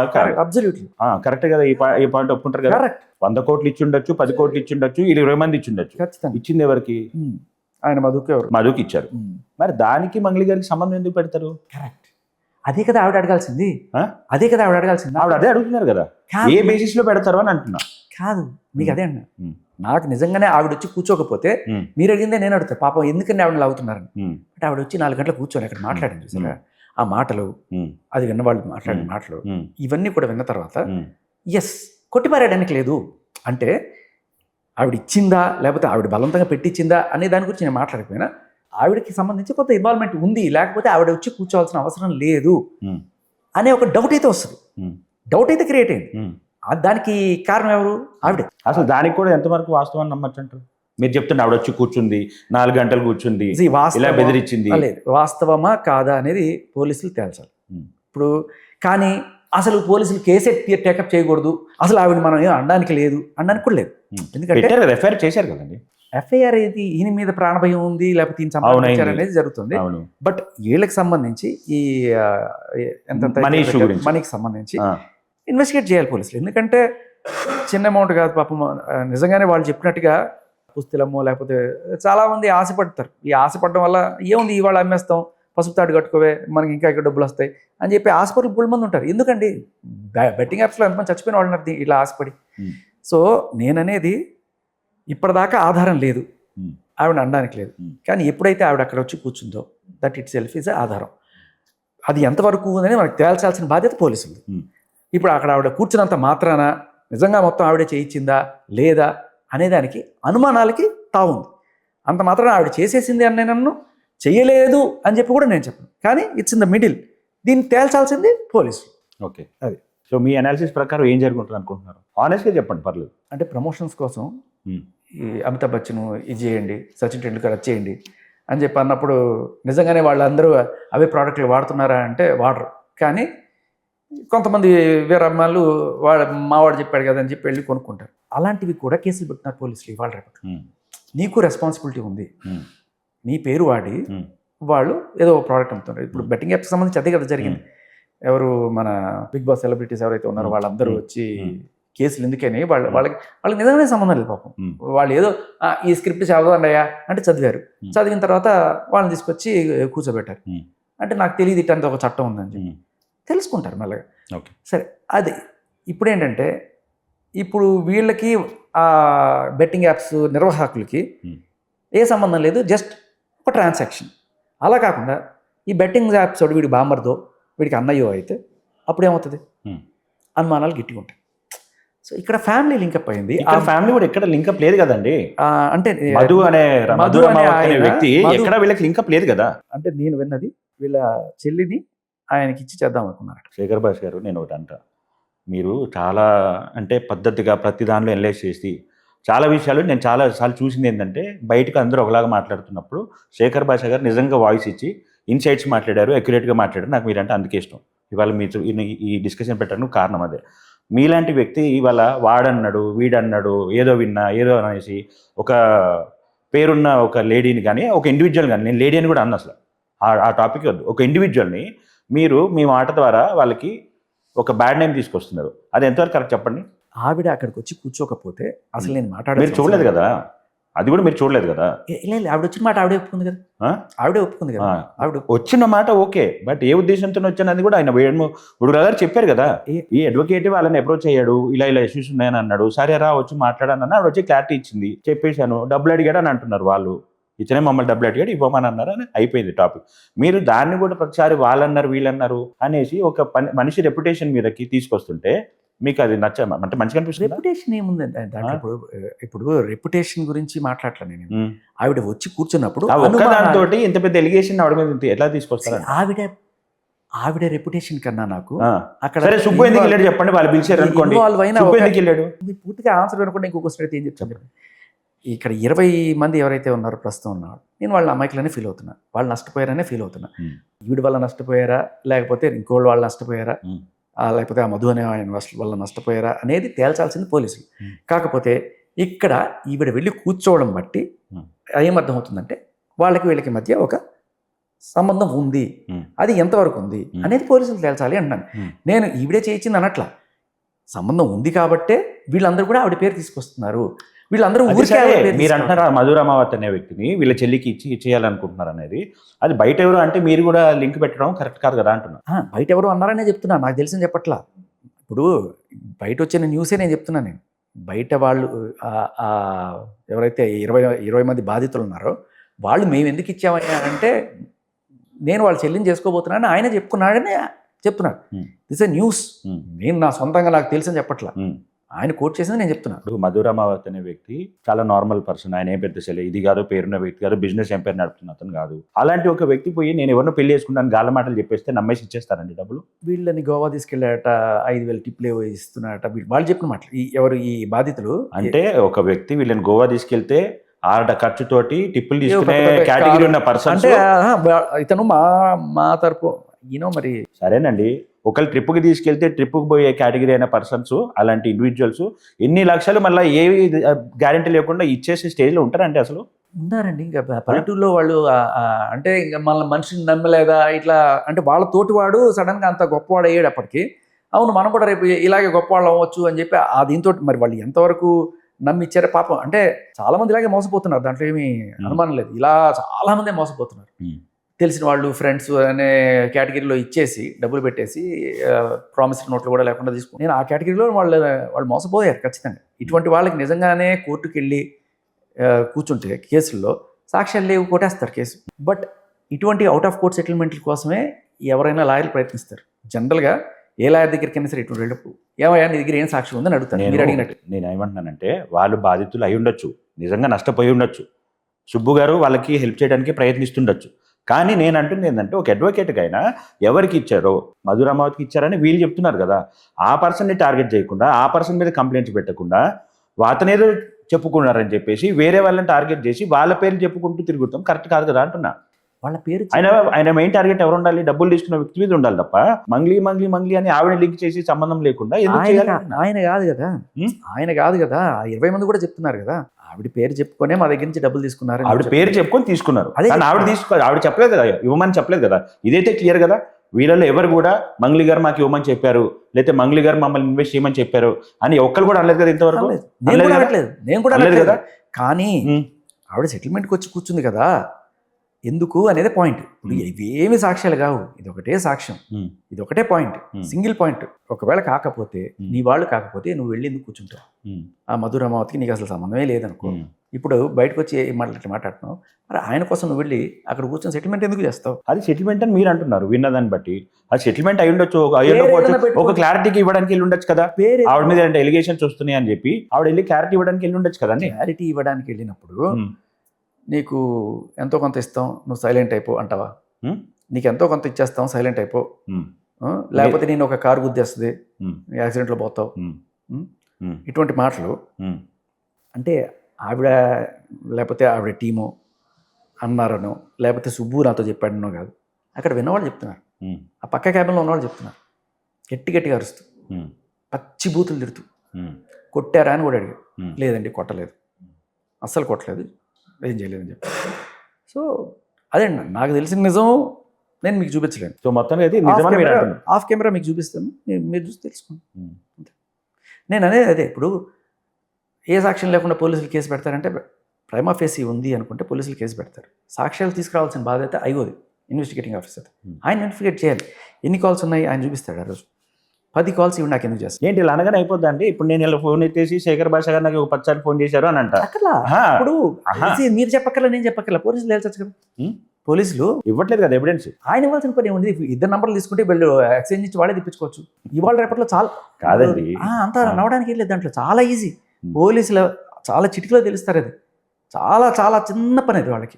నిజంగానే ఈవిడ ఇన్ని కాల్స్ ఇన్నికి చేసిందా అనేది పోలీసులు 10 నిమిషాల్లో తేల్చగలరు. చాలా ఈజీ. కానీ అంతేగాని ఈయన అడ్వకేట్ ఈయన ఒక కంప్లైంట్ పెట్టినప్పుడు దానికి ఎవిడెన్స్ ఇచ్చే బాధ్యత నీకు లేదంటారా? ఖచ్చితంగా అది ఖచ్చితంగా పోలీసులు కూడా చూపించుంటాడు. లేకపోతే ఊరికే ఎఫ్ఐఆర్ ఎవరు పెట్టరండి. ఎఫ్ఐఆర్ అంత ఈజీగా పెట్టరు. ఉంది ఇప్పుడు రికార్డింగ్ లేకపోవచ్చు, కానీ కాల్స్ ఉన్నాయి. ఏంటిది 10 సార్లు అలా చేస్తారా? ఖచ్చితంగా అవును ఉంది అని చెప్పి పెడతారు. పెట్టిన తర్వాత ఇన్వెస్టిగేషన్ మరి వాళ్ళే అంటున్నారు కదా ఎవిడెన్స్ ఇస్తానన్నాడు, ఎఫ్ఐఆర్ చేస్తే ఎవిడెన్స్ ఇస్తానన్నాడు అని అన్నారు. ఎవిడెన్స్ ఇవ్వమంటే ఇప్పుడు రావట్లేదు కదా, ఆయన పారిపోతున్నారు కదా. ఎఫ్ఐఆర్ చేస్తే ఎవిడెన్స్ ఇస్తారు కాదండి, పోలీసులు చెప్తున్నారండి. పోలీసులు కాదు మీకు చెప్తానండి. పోలీసుల పని ఎవిడెన్స్లు కనెక్ట్ చేయడం. నేను అన్ని ఎవిడెన్స్లు నేనే ఇచ్చేస్తే ఇన్వెస్టిగేటింగ్ ఆఫీసర్ పని ఏంటి? ఇన్వెస్టిగేషన్ అంటే ఏంటి? మీరు ఇన్వెస్టిగేషన్ చేయడం మొదలెట్టాలి. నేనేం చేస్తాను, ఇదిగోండి ఇది జరిగింది, ఇదిగోండి ఇది 10 కాల్స్ ఉన్నాయి అని చెప్పినప్పుడు మీరు యూ షుడ్ స్టార్ట్ ఇన్వెస్టిగేటింగ్. ఆవిడ నెంబర్ తీసుకోండి, ఈ నెంబర్ తీసుకోండి, డీటెయిల్స్ తెప్పించుకోండి, కాల్ డీటెయిల్స్. ఈయన ఎందుకు ఇవ్వట్లేదు అంటే ఎవిడెన్స్ ఆయన ఇచ్చింది ఇవ్వలేదు అంటున్నారు కదా. సిఐ గారే డైరెక్ట్ ప్రెస్ మీట్లో చెప్పారు కదా, ఎవిడెన్స్ ఇవ్వమని చెప్పాము, ఎఫ్ఐఆర్ చేసి ఇస్తానన్నాడు, ఎఫ్ఐఆర్ చేశాము, ఇప్పుడు ఎవిడెన్స్ ఇవ్వడానికి రావట్లేదు అంటున్నారు. సిఐ గారే చెప్పారు. వచ్చారు కదా, నెక్స్ట్ రోజు వచ్చినప్పుడు కూడా లోపల కూడా పోనివ్వకుండా ఏదో మీరే చెప్పారు కదా, ఇది చేశారని చెప్పి. వచ్చాడు కదా, వచ్చినప్పుడు తీసుకోవాలి కదా. సుబ్బు సంగతి పక్కన పెడితే ఆ 20 మంది పరిస్థితి ఏంటి? వాళ్ళకి ఈవిడ ఇప్పుడు న్యాయం చేస్తాను అంటుంది. ఎవరు? మంగళీయ న్యాయం చేస్తాను నేను, నా మంచిది. ఇప్పుడు ఆవిడ పేరు వాడారు కాబట్టి ఆవిడే ఒక మంచి ఉద్దేశంతో చేసింది అనుకోండి, లెట్స్ అప్రిషియేట్. తప్పే ఉంది, దాంట్లో ఏ తప్పలేదు. సో ఇక్కడ అందరికీ వచ్చే డౌట్ చాలా సింగిల్ పాయింట్. ఆవిడ మీటింగ్లో 4 గంటల ఎవరు కూర్చోరు, వచ్చి చిన్న విషయం కాదు, సెటిల్మెంట్ కోసం వచ్చినట్టే అనిపిస్తుంది ఎవరికైనా. అక్కడ జరిగింది, ప్రత్యక్ష సాక్షులు వాళ్ళు ఉన్నారు, పోలీసులు వెళ్ళి వాళ్ళని ఇన్వెస్టిగేట్ చేయాలి. ఇన్వెస్టిగేషన్ అంటే అది, ఆ లాయర్ని ఇన్వెస్టిగేట్ చేయొచ్చు, ఆ క్యాబిన్ చుట్టుపక్కల ఉండే వాళ్ళని ఇన్వెస్టిగేట్ చేయొచ్చు, జరిగింది ఏంటో తెలుసుకోవచ్చు. పెద్ద వింత ఏం లేదు దాంట్లో. తలుచుకుంటే ఇలా క్రాక్ చేయాలి. ఇంకా బోల్డ్ చాలా లూజ్ ఇన్ఫర్మేషన్ చాలానే ఉన్నాయి దీంట్లో, లూజ్ ఎండ్స్. పోలీసులు చాలా ఈజీగా ట్రాక్ చేయగలరు. నాకు ఎక్కడ డౌట్ వస్తుందంటే, ఇప్పుడు ఇమ్మీడియట్గా సజ్జనార్ గారి దగ్గరికి వెళ్ళిపోయి ఓ ఫోటో తీసేసుకొని, సజ్జనార్ గారు కూడా మరి ఆయన కంటిన్యూస్గా ఛానల్స్ తిరుగుకుంటా ఆమెను ఇట్లా ఇబ్బంది పెడతా ఉంటే అది కంపల్సరీ ఎవరైనా చేస్తారు కదండి, మీరేం చేస్తారు కదండి. మీ మీద ఎవరైనా దుష్ప్రచారం చేస్తారు అనుకోండి, ఫర్ ఎగ్జాంపుల్ మీకు లింక్ లేదు, డైరెక్ట్గా ఎక్కడ లింక్ లేదు, నేను లింక్ ఎస్టాబ్లిష్ చేయలేకపోతున్నా, బట్ నేనేమంటున్నా అంటే శేఖర్ భాషా గారు నన్ను ఇలా చేశారు, నా దగ్గర 10 కోట్లు తీసుకున్నారు అని నేను రేపు నుంచి ఛానల్నే తిరుగుతా, నేను ఇబ్బంది పెడతా ఉంటాను మిమ్మల్ని ఇండైరెక్ట్గా. అప్పుడు మీరు ఏం చేస్తారు? కంప్లైంట్ ఇస్తారు కదండి. కంప్లైంట్ ఇస్తే జనరల్గా ఏమవుతుందంటే, కంప్లైంట్ తీసుకోకపోతే నాకు న్యాయం జరగలేదనే తిరుగుతారు బయట. ఇప్పుడు 10 కాదు లేకపోతే 100 మీడియా అంటే ఎందుకు ఉంటుందండి? పోలీసులు ఎప్పుడైతే మీకు న్యాయం చేయలేకపోయారో మీడియా ముందుకు వస్తారు, ఎందుకంటే మీడియానే మనకు న్యాయం చేస్తుంది. ఇప్పుడు 10 కాకపోతే 100 ఛానల్ తిరుగుతారు, న్యాయం జరిగేదాకా తిరుగుతారు. ఎందుకురా బాబు, మనకి సాక్ష్యాలు లేవు కదా, వీళ్ళు ఏం చేయలేరు, పోలీసులు ఏం చేయలేరు, కోర్టులు ఏం చేయలేదు. ఎస్, నిజం అది, కోర్టులు ఏం చేయలేవు, అందుకనే కదా. ఇప్పుడు నేను మీ మీద అలాంటి ఎలిగేషన్ వేసుకుంటే నేను స్టార్ట్ చేశాను అనుకోండి, రేపటి నుంచి నేను ఫేమస్ అవుదాం అనుకొని నేను రేపటి నుంచి స్టార్ట్ చేస్తాను. ఇలా నన్ను కలిశారు, 10 కోట్లు తీసుకున్నారు, బిజినెస్ పెట్టిపిస్తాను అన్నారని చెప్పి నేను తిరుగుతూ ఉంటా. అప్పుడు మీరు వెళ్ళి కంప్లైంట్ పెడతారా లేదా సైలెంట్ ఊరుకుంటారా? పెడితే ఆబ్వియస్లీ పెడతారు కదా, అదే ఆవిడ చేశారు. దానిలో ఇంకా ప్రాబ్లం ఏంటి? దానిలో వేరే విధంగా ఎందుకు చేయలేదు? ఆవిడ కంప్లైంట్ పెట్టారు కదా, సజ్జనార్కి వెళ్ళి కంప్లైంట్ పెట్టారు. చేయలేదు ఆవిడ ఎప్పుడు పెట్టింది? ఈయన ఇచ్చిన కంప్లైంట్ తర్వాత పెట్టింది. This is called counter complaint. Counter complaint ఎందుకు చేస్తారు అంటే, ఇది వీక్ చేయడానికి, మేబీ పైనుంచి ప్రెషర్ పెట్టించి తప్పుదో పెట్టించడానిక. అండ్ ఆవిడకున్న పొలిటికల్ సర్కిల్ కూడా మనకు తెలుసు. మాకు తెలియదు. టీటీడీకి అడ్వైజర్గా అంత ఈజీగా ఇవ్వరు. వైఎస్ జగన్ గారే నియమించారు. మరి పొలిటికల్ ఇన్ఫ్లుయెన్స్ లేకుండానే అది జరుగుతుంది అనుకుంటున్నారు మీరు? మీకు తెలియదంటే తెలుసుకోండి. మాకేం తెలియదు ఆవిడ పొలిటికల్ ఇన్ఫ్లుయెన్స్ ఉందని. అంటే అదే అంటున్నా, పొలిటికల్ ఇన్ఫ్లుయెన్స్ లేకుండా అంత ఈజీగా రాదు. సో ఆ పోస్ట్కి అలా రావడం, తర్వాత ఆవిడ సెంట్రల్ మినిస్టర్ పేరు లేకపోతే ఇంకా కొన్ని పేర్లు తీశారని చెప్తున్నారు. మరి నేను అంటుంది ఏంటంటే, ఈయన సుబ్బు ఉంటాడు, ఏమంటాడంటే, నాకు ఎవరో ఎమ్మెల్యే వాళ్ళ ఫాదర్ ఫోన్ చేశాడు, సెంట్రల్ మినిస్టర్ పేర్లు చెప్పారు అంటున్నాడు కదా. ఒక్క చోటన్నా ఇప్పటి వరకు టిల్ సెకండ్ వాళ్ళు ఎవరు ఫోన్ చేస్తే ఇదిగో ఈ నెంబర్ నుంచి కాల్ వచ్చింది, ఈ పర్సన్ ఇది వచ్చింది, ఎవిడెన్స్ పరంగా చూపించట్లేదు ఎందుకు అంటున్నా? ఎంతసేపు గాలి మాటలు తప్ప. నాకు వాళ్ళు తెలుసు అని చెప్పారు కానీ వాళ్ళు ఫోన్ చేశారు అన్నాడు కదా. వేరే ఎమ్మెల్యే వాళ్ళ తండ్రితో కూడా ఫోన్ చేయించింది, నన్ను బెదిరించింది అని అన్నాడు. నాకు విన్నది ఎమ్మెల్యే వాళ్ళ తండ్రితోటి ఫోన్ చేయించి బెదిరించింది అని అన్నాడు. ఒక మాట అనేస్తున్నాడు కానీ ఒక్క చోట ఇదిగో నంబరు, ఈ టైంకి వచ్చింది కాల్, ఇదిగో చూడండి అని అంత మీడియాని ఆయన వాడుకుంటున్నప్పుడు చూపిస్తే బాగుంటుంది కదా, జరిగితే చూపించచ్చు కదా ఆయన. విషయం ఏంటంటే, ఈ క్వశ్చన్స్ మీరు అడగాల్సిన సుబ్బుని. నేనేం చేస్తున్నానంటే, సుబ్బుకి 2-3 రోజులు ట్రై చేశాను, నాకు దొరకలే. కానీ అక్కడ జరిగింది ఏంటి అని చెప్పి కనుక్కోవడానికి వేరే రకంగా నేను ట్రై చేశాను. అదే అక్కడ ట్రై చేసినప్పుడు నాకు అక్కడ నేను విన్న మాటల్ని బట్టి నేను రియాక్ట్ అవుతున్నాను తప్ప నాకు సుబ్బు డైరెక్ట్గా లైన్లోకి రాలా. దొరికితే మీరే తీసుకుని అడగచ్చు. ఇప్పుడు సుబ్బుని అడగాల్సిన కోసం నన్ను అడిగితే నేనే చెప్తాను. అంటే నేను అంటుంది, మీరు అనాలిసిస్ చేస్తున్నారు కాబట్టి ఇలా కూడా ఆలోచించి ఉండాల్సింది కదా మీరు అంటున్నా. అంటే ఒక కోణం, శేఖర్ భాష గారు ఒకవేళ మంగ్లీ గారిది ఇష్యూ నిజంగా కాదు, ఆవిడేమి ఇన్వాల్వ్మెంట్ లేదు, ఒకవేళ సుబ్బునే తప్పుడు ఎలిగేషన్ చేయడం ట్రై చేస్తున్నాడు అని ఒకవేళ మీరు అలాంటి కోణంలో ఆలోచిస్తే ఇవన్నీ మీకు కూడా అనిపిస్తుంది కదా. అలా ఎందుకు ఆలోచించట్లేదు? నేను ఆవిడ వచ్చి కూర్చోకపోతే అక్కడ మీటింగ్లో నేను నిజంగానే ఆవిడకి ఏంటి సంబంధం, సరే ఎవరో మీరు చెప్పినట్టుగానే I might have investigated whether ఆ రామావత్ మధు అనే ఆయన వాళ్ళ చెల్లెలకి నిజంగానే ఇద్దాం అనుకున్నారా, అటువంటి మంత్రాలు ఏమన్నా జరిగినాయా? Hmm. నేను మీరు చేయడం కన్నా ఇది పోలీసులు చాలా ఈజీగా కనుక్కోగలరు. Hmm. వాళ్ళకి ఎటువంటి ఏమైనా మంత్రాలు ఏమైనా జరిగినాయా, తాంబూలాలు ఏమైనా తీసుకున్నారా, ఫొటోస్ ఏమైనా ఉన్నాయా, ఇటువంటి వాళ్ళు చాలా ఈజీగా చేయగలరు. సో వీళ్ళు చెప్తున్న మాటలు, ఎవరు సుబ్బు చెప్తున్న మాటలు కాదు, ఆ బాధితులు చెప్తున్న మాటలు ఉంది కాబట్టి మేము ఇచ్చాం. రైట్, ఆవిడ వచ్చి కూర్చోకపోతే అసలు నాకు మాట్లాడే ఇది కూడా లేదు. Okay, okay. ఇంకా మీరు జనరల్గా లైఫ్లో ఏం చేస్తుంటారండి? ఆర్జే ఇంకా స్టిల్ కంటిన్యూ చేస్తున్నారా ఆర్జే? ఓకే. ఇంకోటి అంటే ఒక చిన్న పాయింట్, మీరు రీసెంట్గా దురంధర్ మూవీ మీద మీ ఒపీనియన్ చెప్తా, ఒక మాట అన్నారు. ఏంటి అని అంటే రణ్వీర్ సింగ్ యాక్చువల్గా పాకిస్తాన్ ఇది అని అన్నారు కదా, ఆ లెక్కలు చూసుకుంటే ఇప్పుడు రాముడు కూడా పాకిస్తాన్ నుంచి వచ్చినట్టు మీరు ఉద్దేశం? అది మీరు థంబ్నెయిల్స్ చూసి లోపల కంటెంట్ చూడకపోవడం వల్ల వచ్చిన నష్టం. మొత్తం వీడియో చూశాను నేను అదే చెప్తున్నా, పాకిస్తాన్ అనేది వాళ్ళ ఒరిజినేషన్ ఫ్రమ్ పాకిస్తాన్ అని మీరు అన్నారు కదా. మీరు అదే అందుకనే పూర్తిగా వీడియో చూడాలి. ఊరికే మొత్తం చూశాను, క్లిక్ బైట్స్ కోసం పెడతారు. నేను చెప్తా కదా, ఒకప్పుడు అంతా కలిసి ఉన్న టైంలో అదే ఇప్పుడు మన అద్వానీ గారు కావచ్చు, లేకపోతే మన వాజ్పేయి గారు, వాళ్ళ రూట్స్ కూడా అటు సైడ్ నుంచే. అంతా ఒకప్పుడు ఇండియన్సే కదా. అవును. సో విడిపోయిన తర్వాత ఆ పర్టికులర్ పార్ట్. అవును. సో ఇప్పుడున్న పాకిస్తాన్లో వాళ్ళ ఆరిజిన్స్ ఉండే, బట్ అప్పుడు అది ఇండియానే కదా. ఇండియానే. అదే అంటున్నా, వాళ్ళకి ఏంటంటే పాకిస్తానీ అని వేసుకుంటే ఏదో క్లిక్ బైట్స్ వస్తాయని చెప్పి అలా వేసుకుంటారు. అది చూసుకొని మీరు లేదు మీరు అన్నారు కదా డైరెక్ట్గా. ఏమిటది అంటే వీళ్ళ ఆర్గనైజేషన్ అప్పుడు అక్కడది కాదు, ఇప్పుడున్న పాకిస్తాన్. అదే అండి, ఇప్పుడున్న పాకిస్తాన్ లో ఉన్న సింధులో ఉన్న అమిల్స్ అంటారు. సో అక్కడి నుంచి ఇప్పటికే అక్కడ హిందూస్ ఉన్నారు. అక్కడ మిట్టి అనే విలేజ్ లో మొత్తం హిందూసే ఉంటారు. అంటే ఆ టాపిక్ మాట్లాడాల్సిన అవసరం ఏమొచ్చింది కానీ ఇంట్రెస్టింగ్ ఇన్ఫర్మేషన్ అది. మీకు తెలియాల్సింది ఏంటంటే, ఆయన ఆ సీట్లో కూర్చున్నప్పుడు యారికా బాద్షా అని చెప్పి అనుకున్నప్పుడు, అరే నేను మా తాతలు ముత్తాతలు ఇక్కడే ఉన్నారు, ఇదే దీంట్లో నేను ఇలా కూర్చొని మళ్ళీ మెసం తిప్పుతున్నాను అని ఒక గర్వమైన ఉంటుంది. Okay, okay.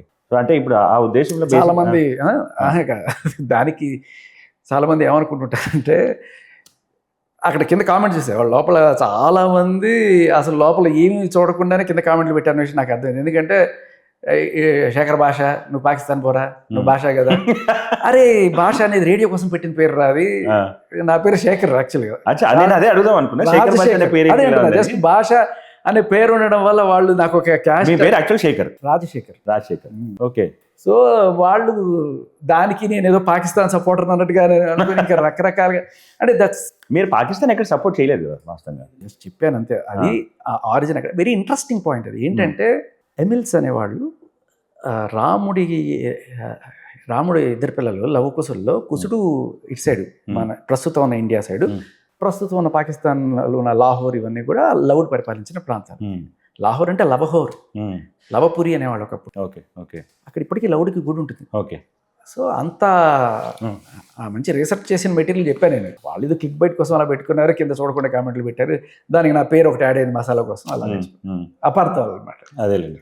కానీ ఒక యాంటీ సోషల్ ఎలిమెంట్ లాగా తయారవుతున్నారు కదండి ఆవిడ మీద ఒక స్ట్రిక్ట్ యాక్షన్ తీసుకొని అసలు ఒక పర్మనెంట్ ఫుల్ స్టాప్ పెట్టే ఆలోచన ఎందుకు రావట్లేదు అంటారు? పోలీసులకు కానీ మల్టిపుల్ ఎలిగేషన్స్ వస్తున్నాయి కదా, ఇష్యూస్ ఎలిగేషన్స్ కదా ప్రూవెనే, ఎందుకు దానికి ఒక ఫుల్ స్టాప్ అనేది క్లియర్గా పడట్లేదు అంటారు?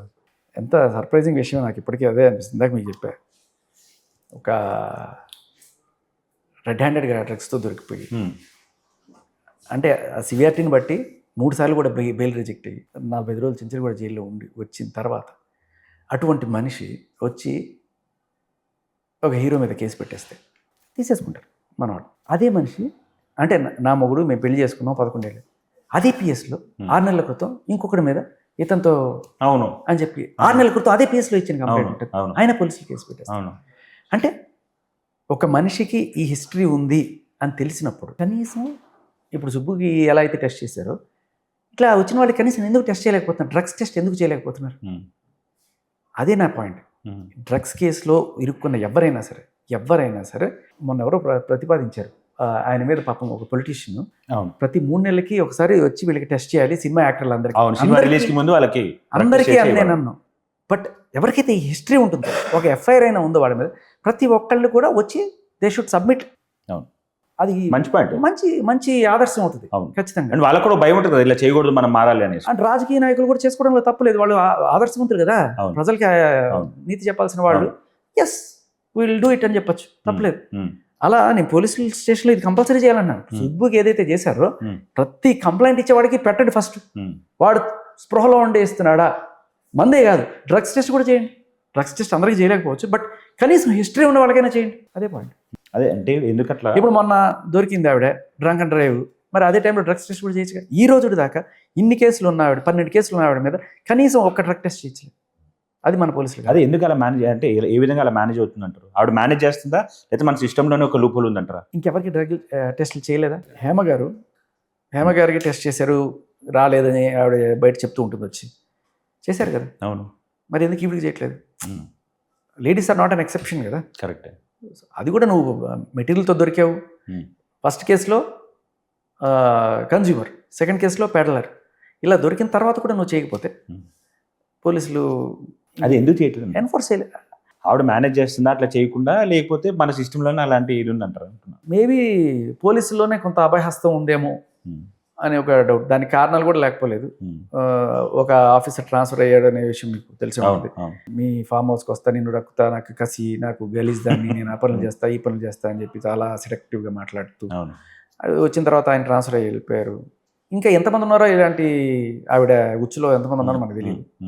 సో వాళ్ళ వల్ల నడుస్తుందేమో. ఎందుకంటే ఎవరి మీద కావాలంటే వాళ్ళ మీద ఇలా కేసు పెట్టగలుగుతుంది. ఇప్పుడు రీసెంట్గా సజ్జనార్ గారు ఒక స్టేట్మెంట్ ఇచ్చారు, దాని గురించి మీరు వేరే ఛానల్ కూడా మాట్లాడారు. అది ఎందుకు అలా మాట్లాడాల్సి వచ్చింది? మీకు అందులో ఇబ్బందికరంగా ఏమనిపించింది? అదే లేడీస్కి ఏమైనా ఇబ్బంది అవుతాయి అంటే ఒక అవేర్నెస్ ఆయన చెప్పి ఒక భరోసా ఇచ్చారు కదా, అది మంచిదే కదా. దాంట్లో మీకు ఎందుకు అలా కాదు? ఇప్పుడు మంచికి చెడుకి ఆడ మగ తేడా ఏముంటుంది?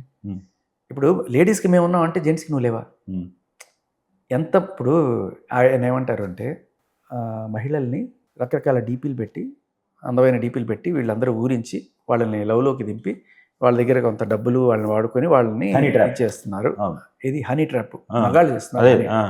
హనీ ట్రాప్ అనేది బేసికలీ ఆడవాళ్ళు చేస్తారు. 90% మగవాళ్ళు ఎట్లా చేస్తారండి? మగవాళ్ళు ఎవరు చేయట్లేదు. అదే చెప్తున్నారు ఆయన. ఏమని? సల్మాన్ ఖాన్, షారుఖ్ ఖాన్ ఫోటోలు పెట్టేసి వీళ్ళని ఊరించేసి వాళ్ళతో లవ్లోకి దిగేసి చాలా కంప్లైంట్లు మాకు ఇవే వస్తున్నాయి. సో కాబట్టి ఆడవాళ్ళు తల్లిదండ్రులు మీరు జాగ్రత్తగా ఉండండి, మీరు వచ్చి కంప్లైంట్ ఇవ్వండి, వాళ్ళు ఎక్కడి నుంచి ఉన్నా సరే మేము పట్టుకొస్తాం. అది మంచి భరోసా ఇవ్వడం మంచిది, చాలా మంచిది. కానీ ఆ భరోసా హనీ ట్రాప్ అయ్యే మగాళ్ళకి లేదా సార్ అని అడుగుతున్నాను నేను. ఏ మగాడు మనిషి కాదా? ఆయన అలా ఏమన్నారు కదా, మగాళ్ళకి ఏమి లేదు అని అనలేదు కదండి. ఎందుకు చెప్పలేకపోతే ఇప్పుడు ఆయన అదే అంటున్నారు. The way they see is like ఆడవాళ్ళందరూ విక్టిమ్స్, మగాళ్ళందరూ అగ్రెసర్స్ అనే టైప్లోనే ఉంది. నేననేది ఏంటంటే బీయింగ్ ఎ మ్యాన్ మీకు అర్థమవుతుంది. ఒక మగాడిని అమ్మాయి ట్రాప్ చేయడం ఈజీయా, ఒక అమ్మాయిని మగా ట్రాప్ చేయడం ఈజీ అవుతుందా?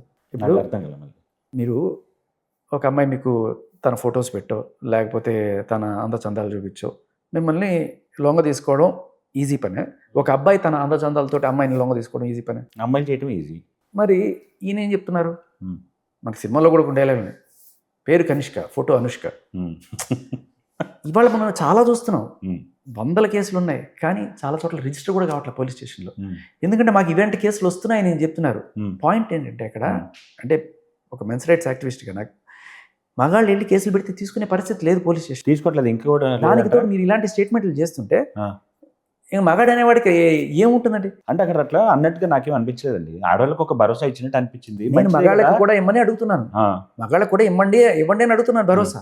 మన ఛానల్ ద్వారా నేను అనేది ఏంటంటే ఆడ మగా లేదు సార్, బాధితులు వల్చర్స్. ఎవరికి ఇట్లాంటి ప్రాబ్లమ్ వచ్చినా ఇర్రెస్పెక్టివ్ ఆఫ్ బాధితుల పక్కన మేము ఉన్నామని చెప్పండి సార్. ఆడవాళ్ళ పక్కన ఉన్నామంటే ఆడవాళ్ళు అగ్రెసర్స్ ఉన్నా సరే, 100-150 కోట్లు స్కాములు చేసినా సరే, లేకపోతే డ్రగ్ పెడలర్లు ఏమైనా సరే మీకు మేము ఉన్నాం, మీరు వచ్చేయండి అన్నట్టుగా ఉంటుంది. ఎందుకంటే వాళ్ళందరూ వచ్చి మీతో ఫోటోలు దిగుతున్నప్పుడు, ఇప్పుడు అన్వేషణ ఉన్నాడు, ఆయన ఈయనతో ఇంటర్వ్యూలు చేసి ఫోటోలు దిగి అని చేశారు. తర్వాత ఆయన మీద ఎఫ్ఐఆర్ అయింది.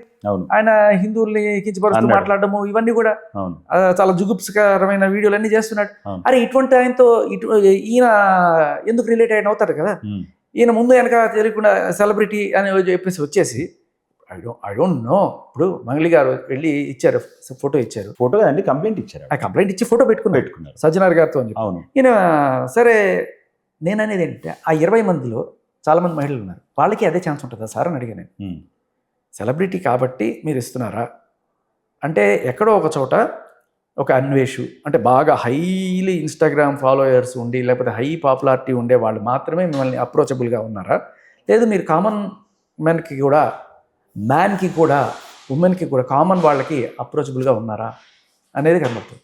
అనేది అనుకుంటున్నాను. ఎందుకంటే వీళ్ళలో ఎవరైనా సరే సజ్జనర్ గారిని అప్రోచ్ చేసి సార్ మాకు అన్యాయం జరిగింది సార్ అని చెప్పుకున్న వెసులుబాటు కల్పిస్తున్నారా సార్ అని అడిగాను. ఎందుకంటే రీసెంట్గా మనం చూస్తున్నాం సెలబ్రిటీలు అనగానే వాళ్ళ వెంటనే ఎఫ్ఐఆర్లు అయిపోతాయి. రేణుదేశాయ్ కావచ్చు, లేకపోతే అనసూయ కావచ్చు, లేకపోతే ఎవరైనా సరే వీళ్ళు టక్ కేసులు అయిపోతుంటే వాడు ఇమీడియట్గా పైనుంచి వచ్చేస్తుంటాయి. మరి అదే ఒక కామన్ ఉమెన్కి, ఒక కామన్ మ్యాన్కి ఎందుకు లేదు? ఈ 20 మంది ఆడవాళ్ళల్లో వెళ్ళి ఆయన అప్రోచ్ అవ్వలేకపోతున్నారు ఎందుకు? వీళ్ళే ట్రై చేయట్లేము, మేబీ అయ్యుండొచ్చు, అది కూడా అయ్యుండొచ్చు, తెలీదు. బట్ స్టిల్ బ్రాడ్గా ఓవరాల్గా మనకి కనిపించేవి ఏంటంటే ఈయన సెలబ్రిటీస్తో దిగే పిక్చర్స్ మాత్రం ఎక్కువ కనబడుతుంది. పర్స్పెక్టివ్ అట్లా కనిపిస్తుంది. అన్వేష్ టాపిక్ వచ్చింది కాబట్టి అది చెప్పండి. అంటే ఆయన చేసిన యాక్ట్స్ మీద మీ ఒపీనియన్ ఏంటి? ఏది అన్వేష్ మన రిలీజియస్ అన్వేష్ మీద ఒపీనియన్ లేకపోతే సజ్జనర్ గారు? లేదండి, అన్వేష్ గురించి టాపిక్ వచ్చింది. సజ్జనర్ గారు అన్వేష్ గారు కలిసి అది ఓకే. అన్వేష్ చేసిన ఏవైతే యాక్ట్స్ ఉన్నాయో మన రిలీజియస్ అంటే ఇండియా పరంగా కానీ మన రిలీజియన్ గా ఆయన చేసిన కమెంట్స్ మీకు ఏమనిపించింది? అలాంటివి కొన్ని నేను ఏకీపిస్తాను, కొన్ని దాంట్లో ఖచ్చితంగా గట్టి ఖండించాల్సినవి ఉంది.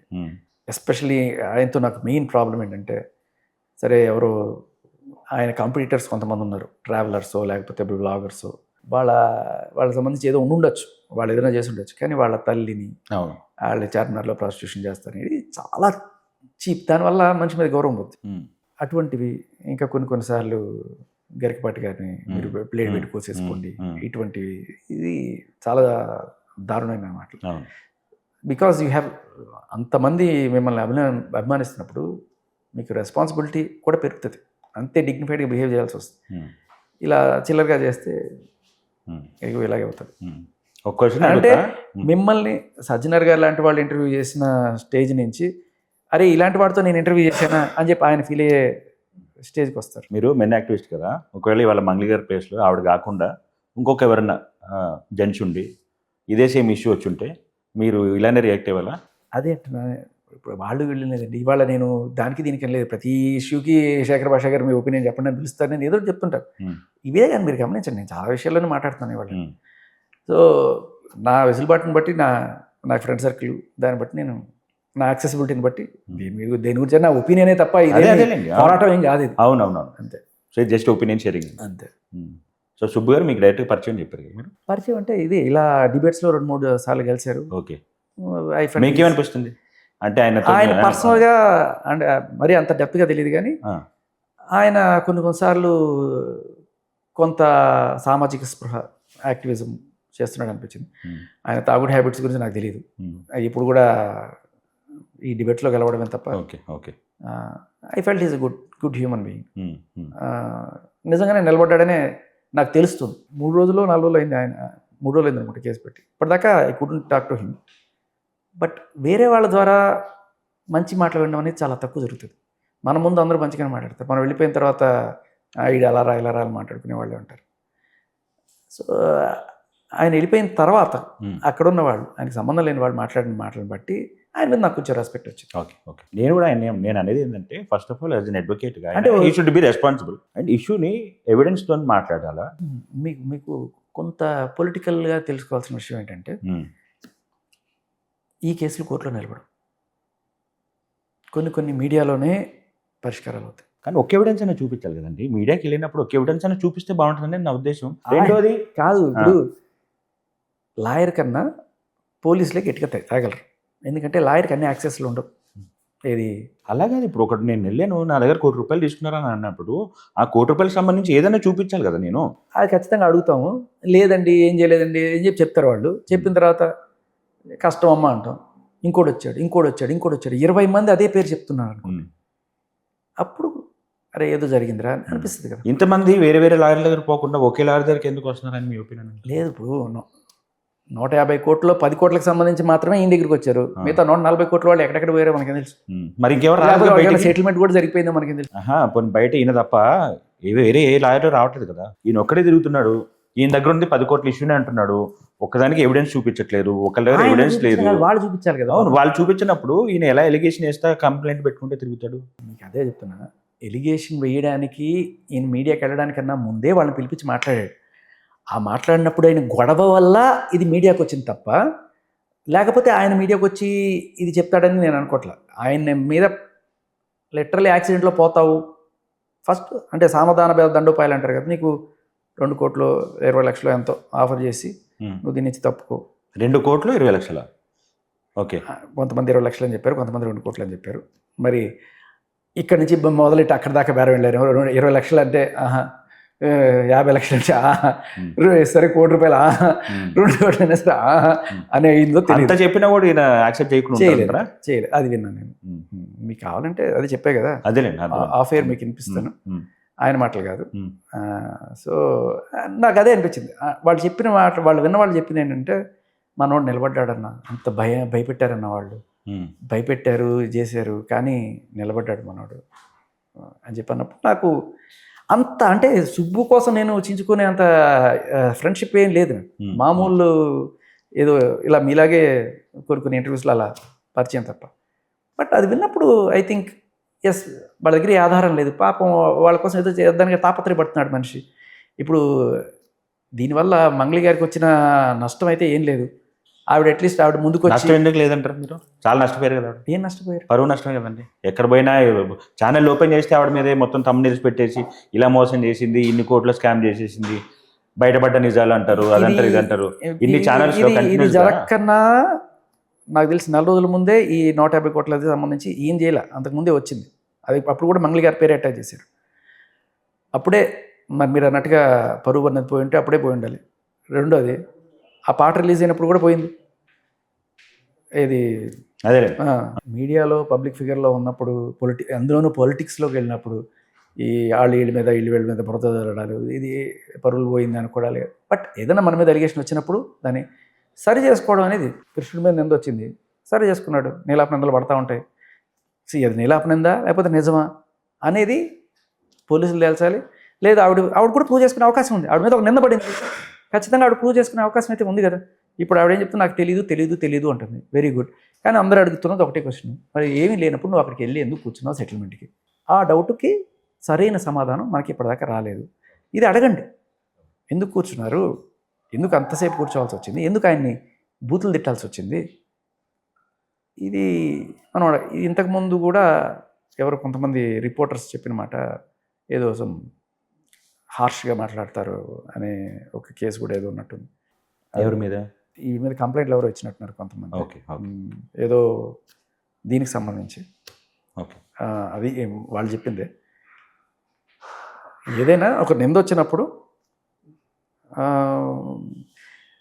నాకు సంబంధం లేదు అని చెప్పేయడం తేలిక. బట్ సంబంధం లేదు అన్నా కూడా జనాలు ఏదో ఉంది అని చెప్పి నమ్ముతున్నట్టుగా ఇన్ని 1 కాదు 2 కాదు 10ల సంఖ్యలో లేకపోతే 100ల సంఖ్యలో యూట్యూబ్ ఛానల్స్లో వస్తుంది అనుకున్నప్పుడు ఖచ్చితంగా ఎంతో కొంత మీకు కూడా ప్రూవ్ చేసుకోవాల్సిన బాధ్యత ఉంటుంది, లేదు వాళ్ళని సెటిల్ చేయాల్సిన బాధ్యతనే ఉంటుంది. At the end of the day నాకు ఆవిడ కన్నా వీళ్ళు ఎవరైనా నిజంగానే నష్టపోయి ఉంటే వాళ్ళు ఆ నష్టపరిహారం పొందితే చూడాలనే కోరిక. రెండవది, ఇటువంటి వాళ్ళు ఎవరైనా సరే తెలుసుకోవాల్సిన విషయం, గ్యాంబ్లింగ్ కావచ్చు, ఈజీ మనీ వచ్చేస్తుంది, ఇవాళ 5 లక్షలు పెడితే రేపు 10 లక్షలు వచ్చేస్తుంది అనుకునే వాళ్ళు దయచేసి ఆయన గుండైన మాట నమ్మండి. డబ్బు ఎవరికి ఊరికే రాదు. దయచేసి మీరు అటువంటి జోలికి పోయి మీ జీవితాలు నాశనం చేసుకోకండి. ఆత్మహత్యలు దాకా పోతారు వీళ్ళ తర్వాత. సో అటువంటివి కాకూడదనే వాళ్ళకే సపోర్ట్ చేయడం బేసికల్. వాళ్ళకి సపోర్ట్ చేస్తున్న సుబ్బు కోసమే సపోర్ట్ చేయడం తప్ప ఇంకా వేరే ఇదేం లేదు. వాళ్ళకి న్యాయం జరగాలి. బట్ అమాయకులు కాబట్టి పత్రాలు చెక్కులు లేవు, దీన్ని వేరే రకంగా చేయాలి. మరి ఓకే. మీ టైం అంతా ఇచ్చి మాకు మీ ఇన్సైట్స్ అన్ని పంచుకున్నందుకు థ్యాంక్ యూ సో మచ్.